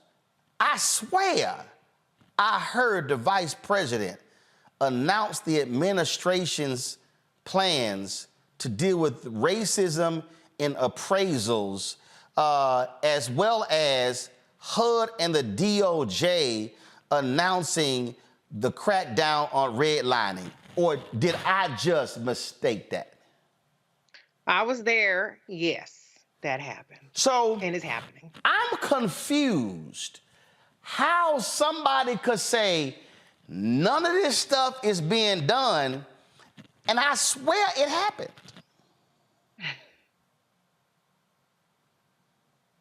Any thoughts?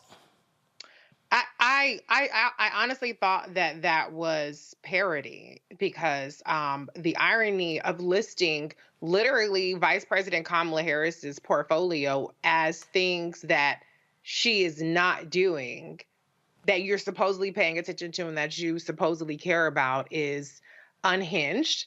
if you were being serious and belligerently ignorant.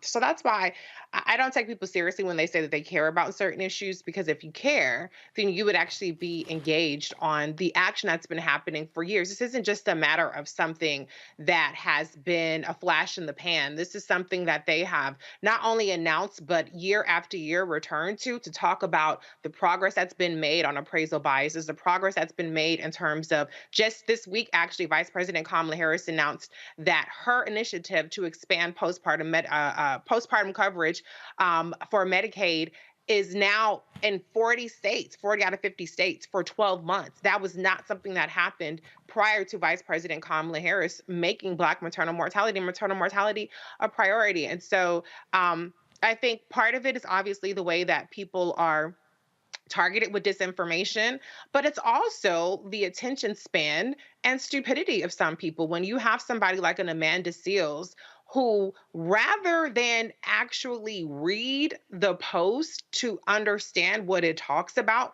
they say, this sounds like. You don't have to say what it sounds like when it's literally written right there, specifically what it's about. It had nothing to do with TikTok or censorship. It was literally about redressing discrimination and access for people to say that, well, people can't afford it, when this administration has expanded affordable broadband to millions of homes that people are eligible for is stupid. For people to say that, well, what is this going to do for Black people in rural communities when this is about expanding rural broadband access is really ridiculous. And so this is the challenge that we have. It goes beyond messaging.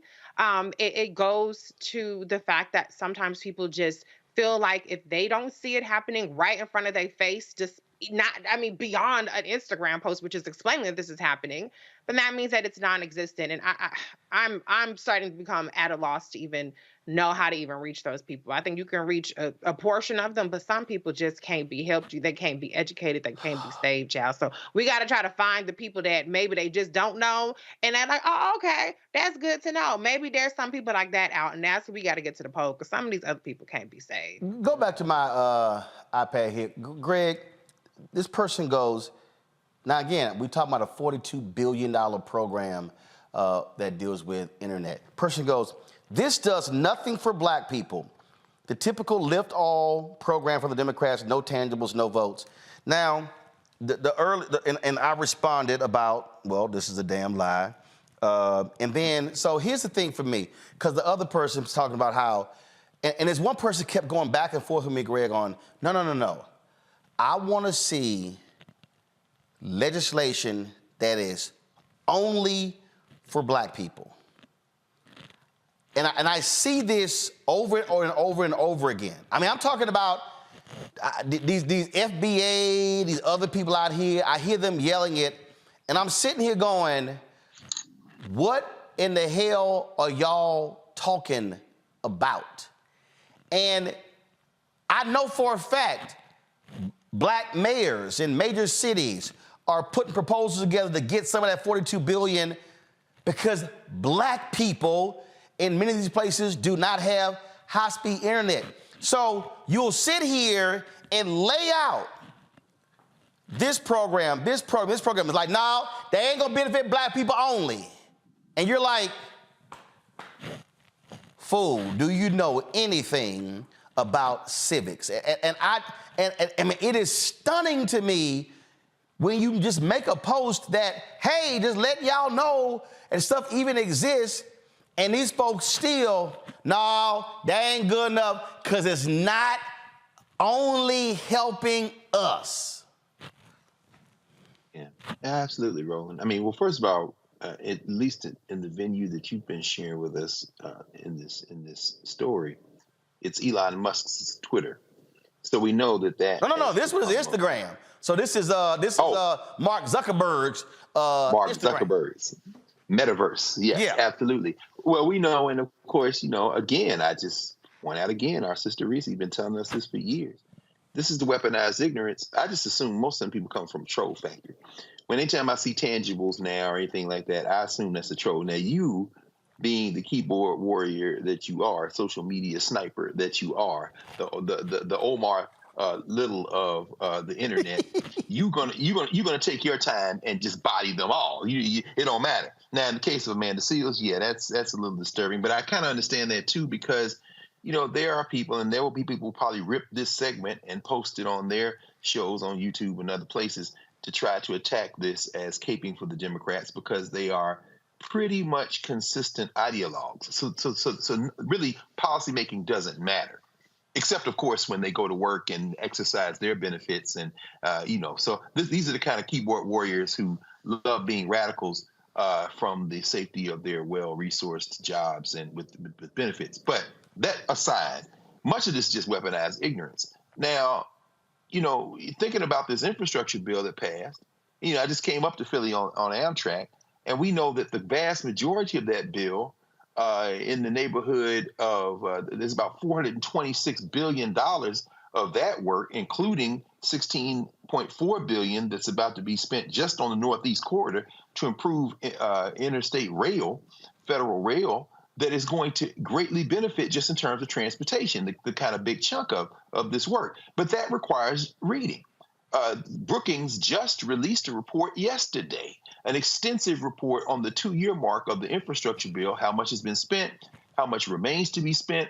About 75% of the competitive bidding for money has not even been awarded yet, and the stuff that's been awarded has just slightly favored states that voted for Trump and now Biden in the last election. So, people just won't take time to read. Finally, as it relates directly to broadband, as you said, according to Brookings, the National Telecommunications Information Administration stood up very quickly the formulas for people to get engaged in these competitive bids. And as you just said, finally, there's about $4 billion left remaining to be distributed. But of that $41.7 billion that is formula driven or direct driven, this is why, as you say, voting matters.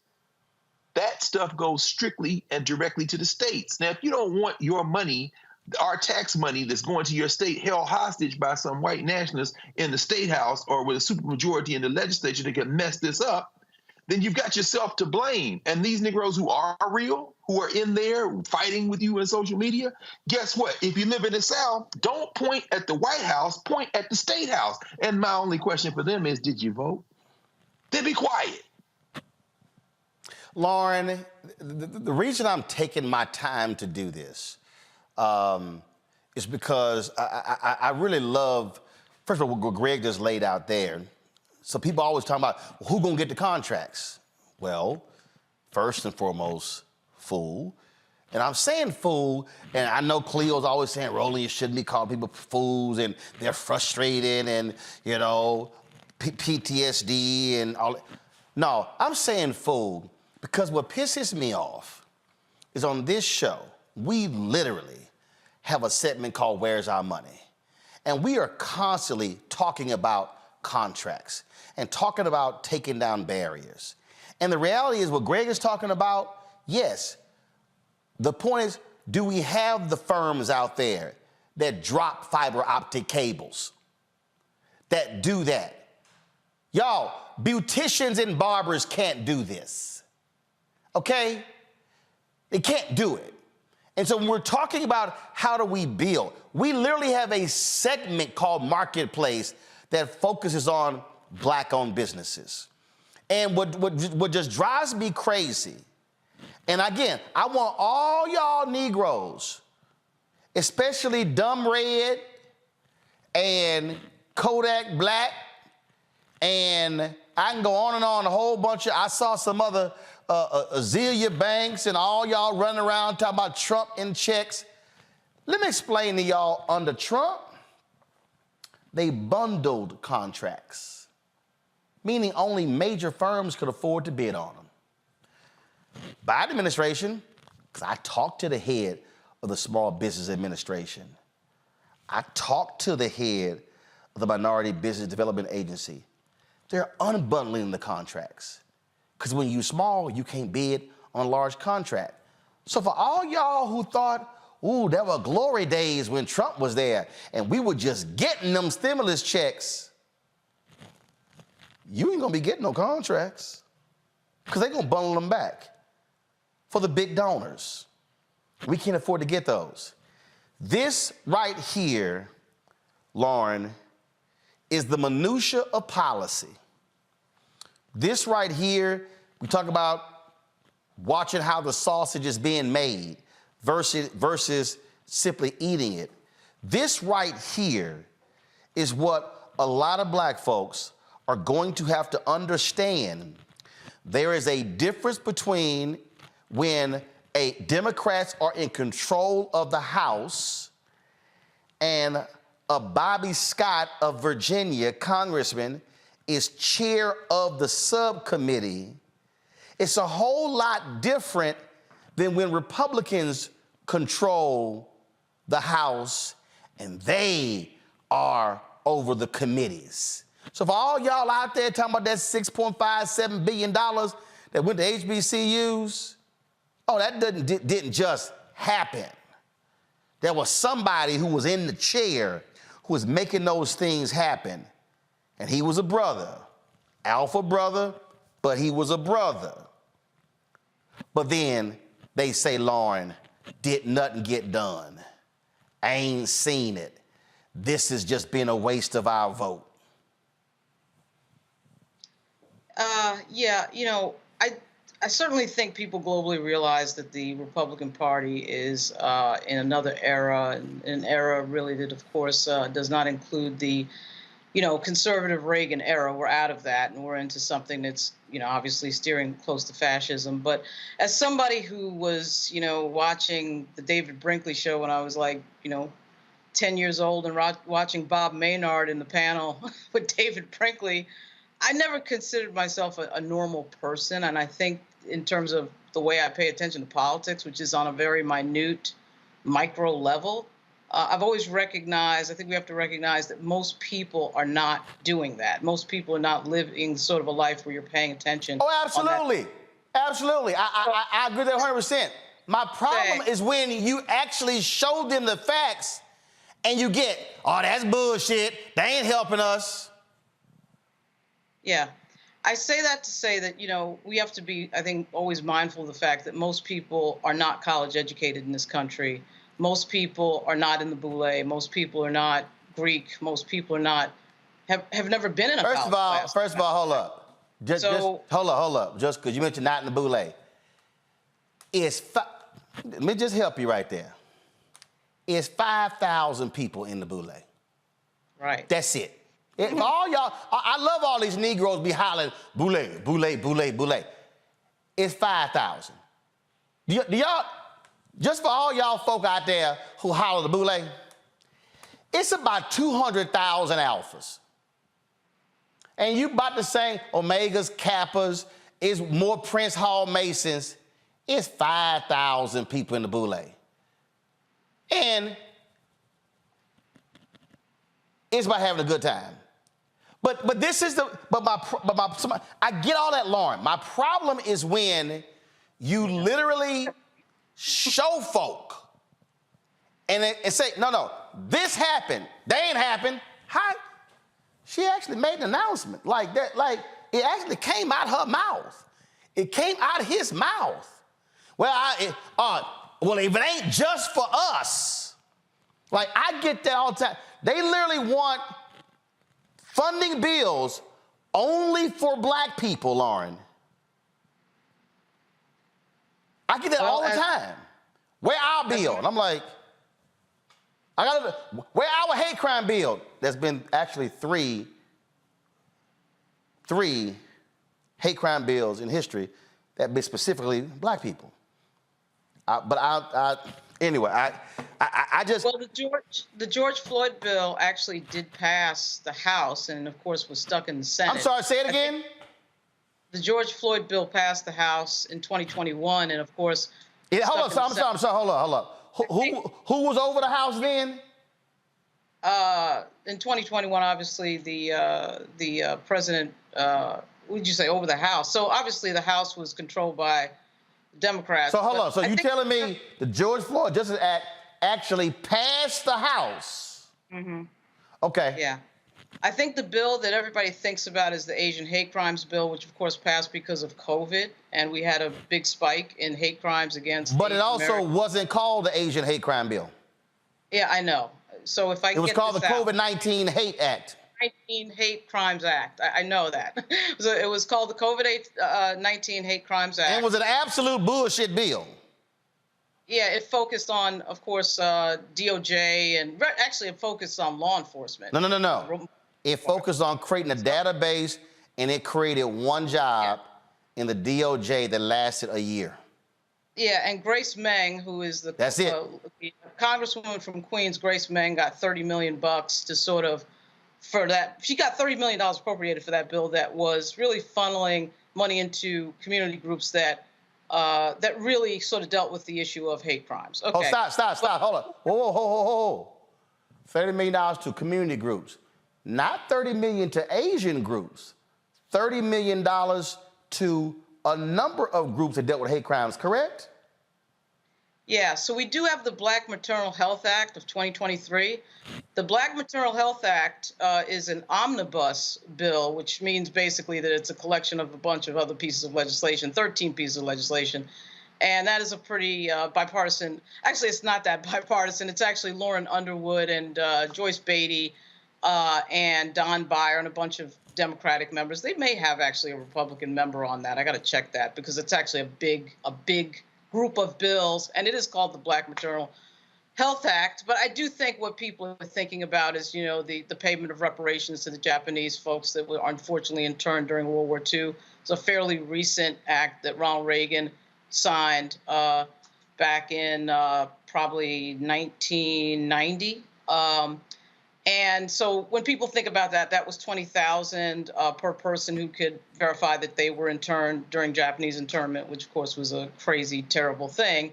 Of course, the specific pieces of legislation for Black people you always think about, of course, is the Civil Rights Act and the Voting Rights Act, which is very specific to Black folks. And also the bill that specifically was in the response to Black churches being burned down.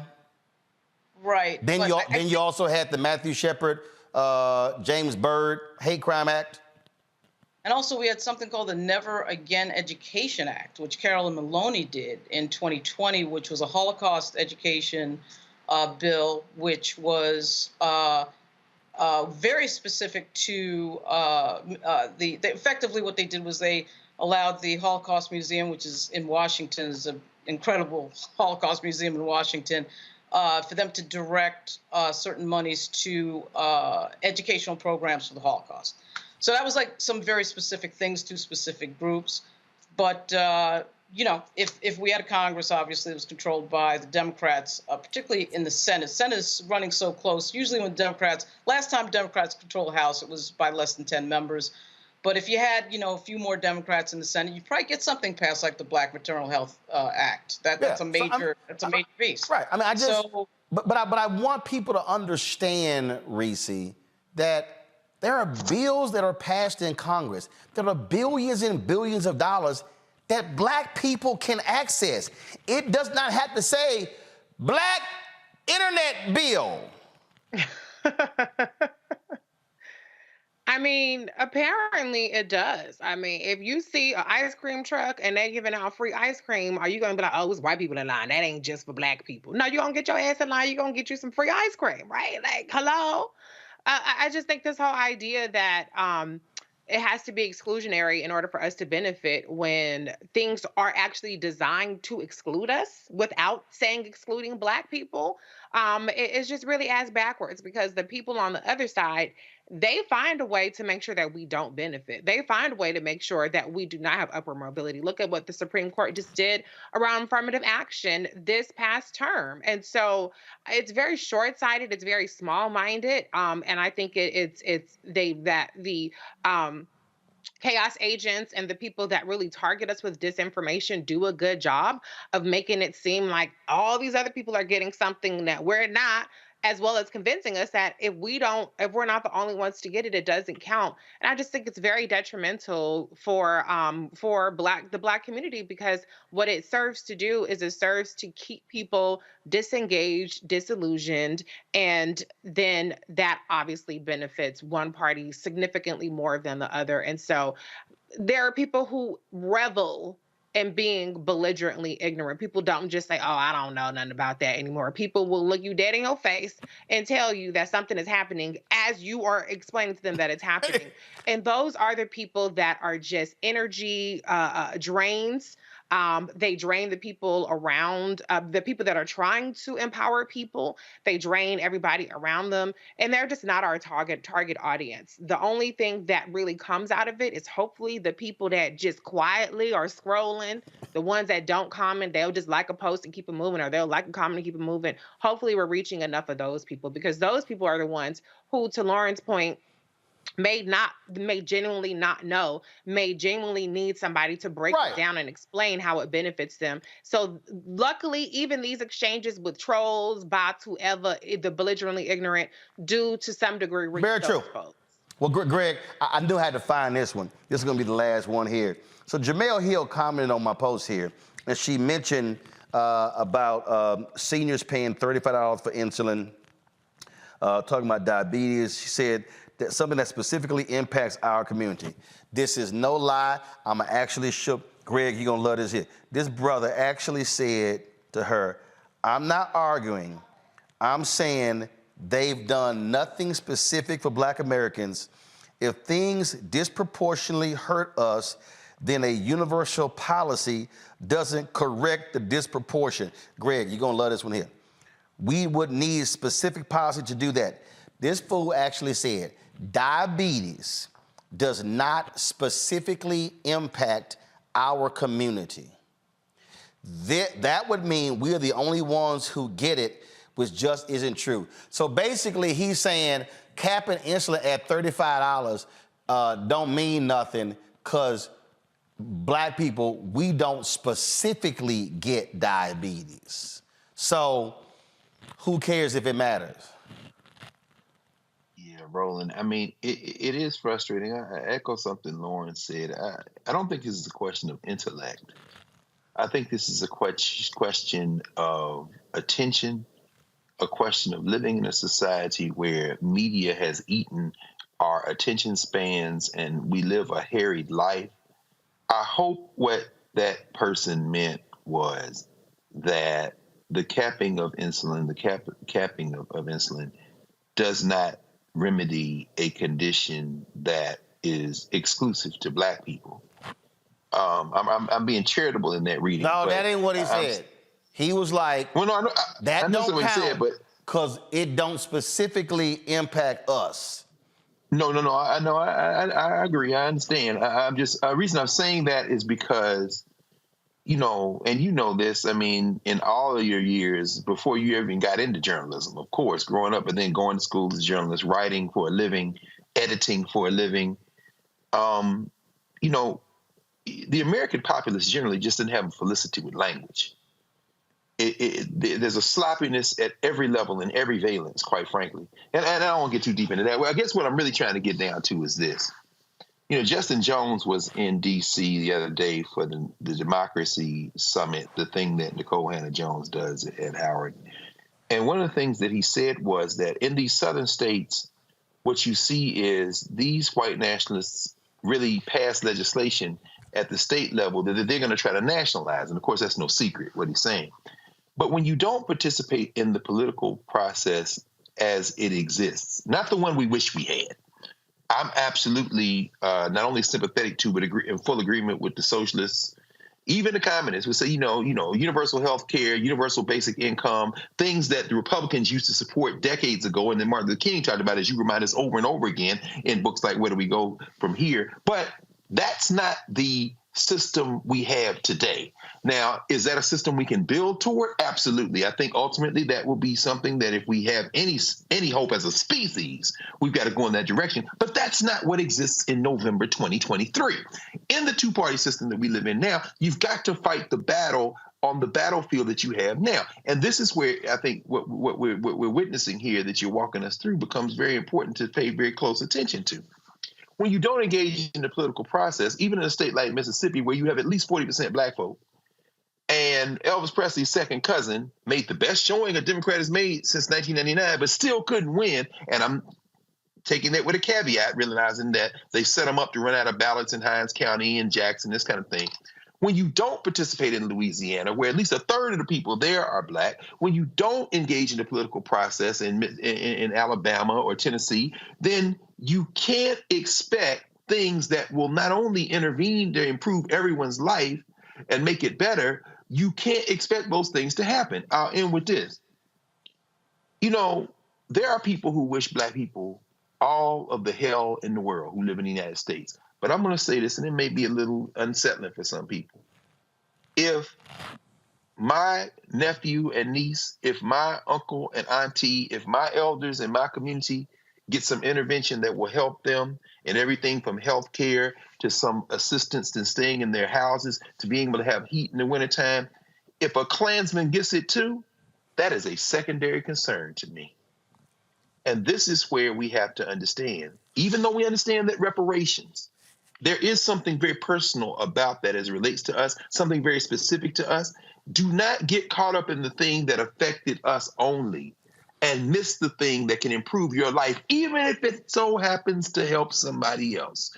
We heard that from the guy that you have on, Granger in Louisiana. If you take the populist turn and turn hard into they screwing you because you poor, damn it, a Klansman might get her teeth fixed. But you know what? So will you. Get over it. I'm going to say this here, and this is why I'm saying this. 1 week from today, a bunch of y'all are going to be at home, and you're going to be traveling, and you're going to be with family members, and you're going to be around the dinner table, and arguments are going to break out. People are going to say all sorts of stuff, and some of the stuff they're going to say is dead wrong. And so I need you, when that happens, to be armed with right information. Now, see, some of y'all might, and again, and Greg said it, and I already know, oh, nah, man, you sitting here. I saw coming, hey, you caping for your girl. No, I'm actually stating facts. You know why? Because, see, I grew up in a family that debated. And I saw as a kid, aunts and uncles bring some bullshit to the debate. And my grandfather was like, yeah, would knock the hell out. And I'd be sitting there going, he just lit your ass up. So y'all need to understand, I grew up, and you understand, we live 8 blocks from my maternal grandparents. My grandfather died when I was 15 years old. So from the moment I was born, my existence for 15 years was always at my grandparents' house and around my 7 aunts and uncles and they 34 grandchildren and they 70 plus great grandchildren.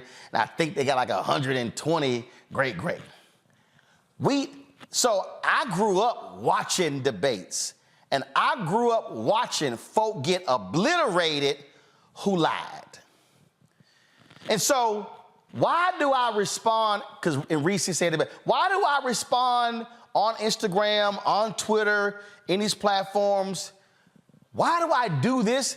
Because I don't know who's watching. I don't know who's reading. And if there's somebody who's on one of these pages, who sees it and goes, I didn't know that.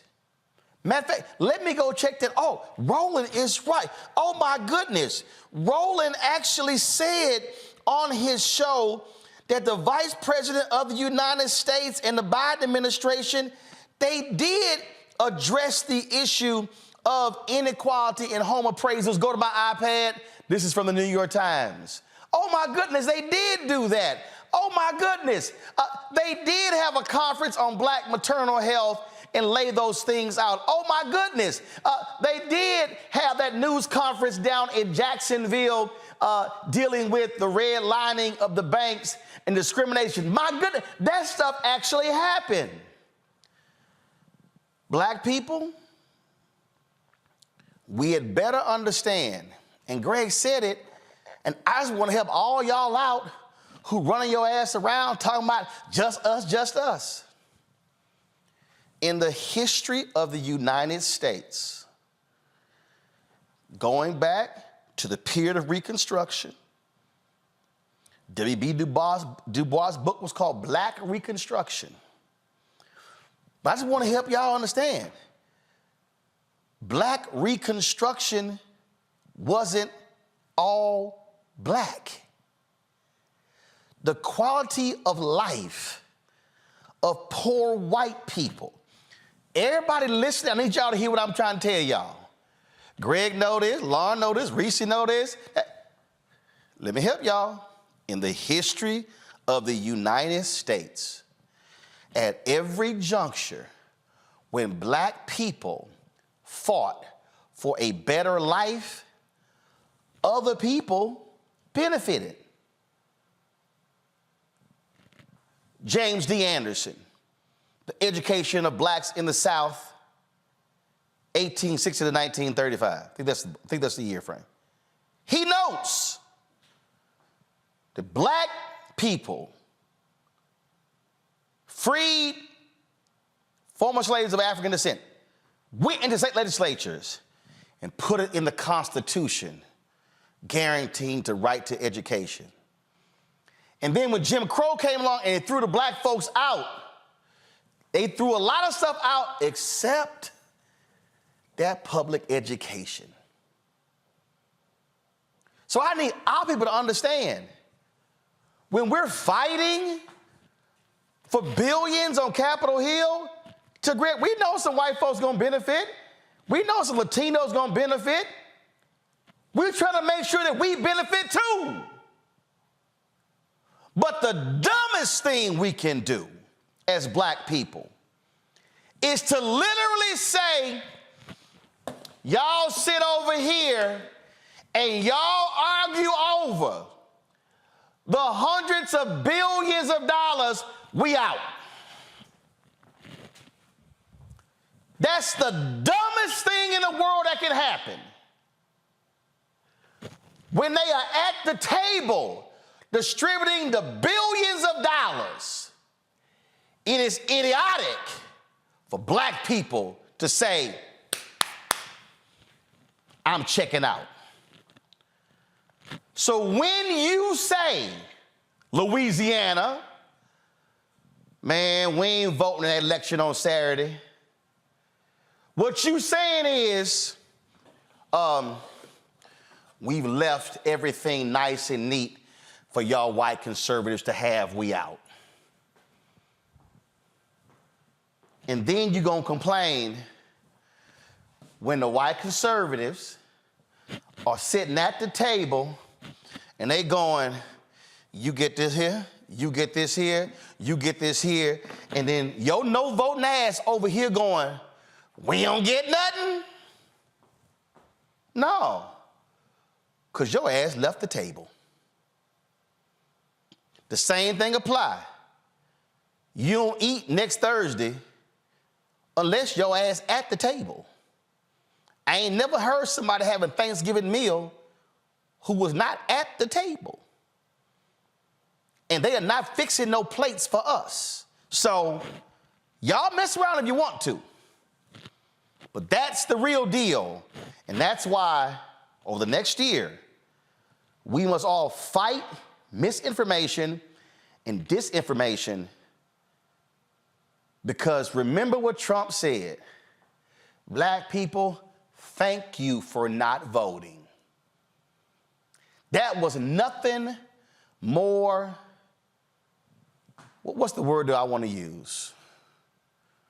That was nothing more shameful, despicable than to watch a white racist literally say, my fellow Negroes, thank you for keeping your black asses at home and giving us control of all of this. So why do y'all think they tried to overthrow this sucker on January 6th?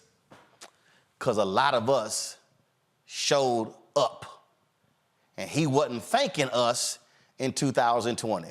Final comments, Lauren, you first. I don't know. I would just sort of echo what I was saying before, which is that, you know, we do have an age that we live in of misinformation and disinformation. And it's hard to break through. It's hard to break through with some of these messages because people are very, as Dr. Carr alluded to, people are very busy and they are in their own lives. And, you know, as somebody who's worked in a few political offices in New York and Virginia, you know, when you talk to people on the grassroots level, you just talk to normal people who just have some issue with the government that they need fixed. And it might just be an unemployment check or something that's missing or veterans payment, something, whatever it is. You know, people are not as micro focused as like me and my friends are in the echo chamber of the media. And so it just presents a very difficult challenge when you try to let people know what their government is doing. And for our community, we have a very justifiable level of frustration when it comes to not getting the things that we should be getting after, you know, everything that Black people have been through in history. So the demand is high for some action, and it should be for Black people in this country, to say the least.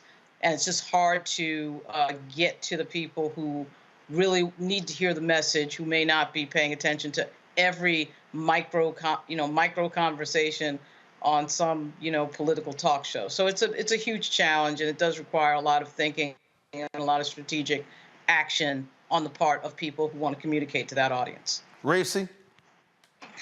To Lauren's point, the Democratic Party needs to invest in an information infrastructure. Roland, you're always talking about infrastructure and organizational power, and the Democratic Party is severely lacking in making that investment that the Republicans, that foreign agents, that the chaos agents have invested in. It's going to take more than, text messaging, some of us DMing us, oh, this is a good story, hope you post it. No, pay people, pay the infrastructure to tackle the information gap that people are not getting because of the fact that they have other priorities and other things that are taking their attention away, as well as the disinformation campaign that we're being targeted with. It's not going to be resolved on an organic level. It's going to take consistent, persistent, and relentless messaging from credible actors, not actors in terms of, the Screen Actors Guild, but in terms of credible voices like yourself, Roland, and those of us on this panel. And so until the Democrats figure out that this war is not one that's going to be won on ideas, on policy, or receipts, it's going to be one on who gets the information to the people the best and more relentlessly, then they're going to continue, and all of us, unfortunately, are going to be continuing to be faced with this kind of ignorance and belligerence from people. Greg? Thank you, Roland, and thank you, Reese, for saying that. We are the ones who are most in harm's way. Every 2 weeks out of my little HBCU professor check, taxes are taken out. FICA is taken out.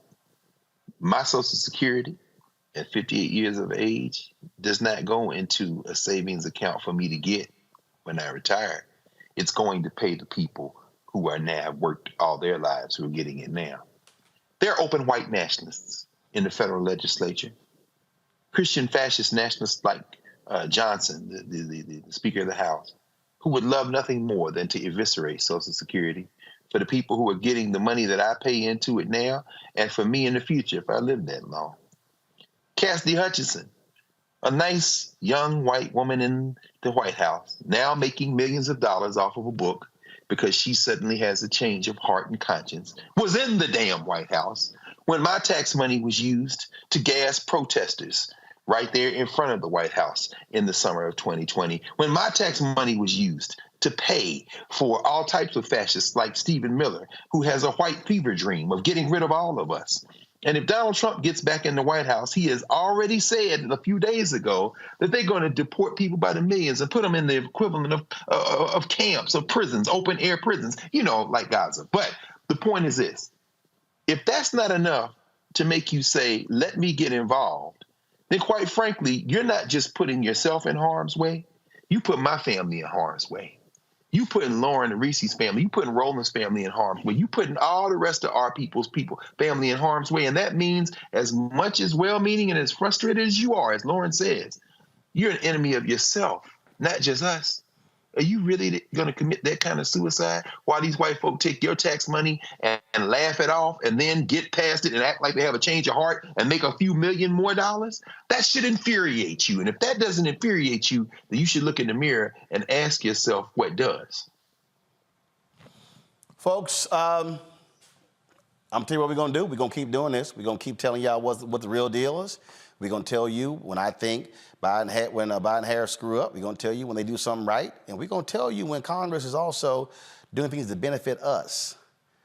But I'm telling y'all right now, and I'm giving you this warning sign, a year from now, and I'm telling you, mark it, if Donald Trump and these Republican zealots control the White House, control the House, and the Senate, if you think you saw crazy during his 4 years, and if you thought you saw crazy this past week with these fools, you do not want to see if they have the trifecta in D.C., because it's going to look like Florida, Mississippi, Tennessee, Alabama, Texas.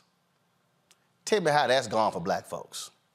Lauren, Greg, Reese, I appreciate y'all being on today's show. Thank you so very much. Greg and Reese, hate y'all missed the party on Tuesday. We had a good time. Reese, there's still a bunch of alcohol left you want to drink, so let us know.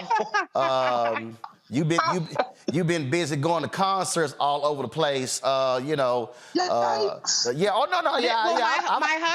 My hubby had a town. He's a commissioner. He's an elected official. That's why I believe in voting, child, because he's a politician. So I unfortunately I couldn't make the party, get my drink on. But happy belated birthday, Roland. I'm gonna get some of that liquor. Yeah, I know you gonna slide by. And Greg, we still got the shirt here. Shirt. When you come on by, and I gotta bring you a gift. Get your Tennessee State shirt, so come on by. Lauren dropped by. She had a good time with it, so yeah. You know she packed the plate when she left too, so. No question. Yeah. Home training, the double nickel, baby. Happy belated. There'll be no show next Thursday, so happy Thanksgiving to y'all. Hope y'all have a great time, and there are limited arguments at your dinner table. Well, am I tripping? You can argue with am I tripping? How about that? Okay, all right. You can argue with your card game, but let me be real clear. Lauren might have that New York Yankees red cap. We know they losers, no, they're not. But y'all know they're always winners. Win. Well, they just won the Cy Young Award. I see that. 24 championships. Yeah. You got to go dig in them crates for those, because y'all ain't done nothing in the past decade. All right, y'all have a great Thanksgiving. Enjoy the family. Again, any MAGA hats come to the party, they're not welcome. Right. That's right. Y'all take care. Folks, that's it. I'm going to see y'all tomorrow right here on Roland Martin Unfiltered, the Black Star Network. Don't forget to support us in what we do. Our goal is to get 20,000 of our fans contributing on average $50 each. That's $4.19 a month, 13 cents a day. Your dollars make it possible for us to do what we do. Trust me, folks, our plan is to go around this country really speaking to our people, hearing from their thoughts and concerns about this country, the election. And so we want to be able to do that. And so when you give, it matters. We are right now about $250,000 short of where we were last year. So we've got a little more than a month to make up. So please send a check and money order to P.O. Box 57196, Washington, D.C. 20037-0196. Cash App is $RM Unfiltered. PayPal R Martin Unfiltered. Venmo is RM Unfiltered. Zelle, Roland at RolandSMartin.com. Roland at RolandMartinUnfiltered.com. Be sure to download the Black Star Network app, Apple phone, Android phone, Apple TV, Android TV, Roku, Amazon Fire TV, Xbox One, Samsung Smart TV. You can also watch our 24-hour streaming channel on all available platforms. Amazon News by going to Amazon Fire. You can also tell Alexa, play news from the Black Star Network. Plex TV. Amazon Freebie, as well as Amazon Prime Video. And be sure to get a copy of my book, White Fear, How the Browning of America is Making White Folks Lose Their Minds, available at bookstores nationwide. Download the audio version on Audible. Folks, I'll see y'all tomorrow. Hold up. Should we shout out Gary Howard, one of the few Omegas I like. Gary's my man. And so Gary's birthday is today. So Gary always begging me for a shout out.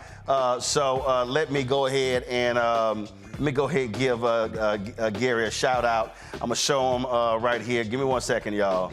Let me pull his photo up. So, you know, see, it's some Omegas I don't mind being friends with. G Howard's one of my NABJ homies.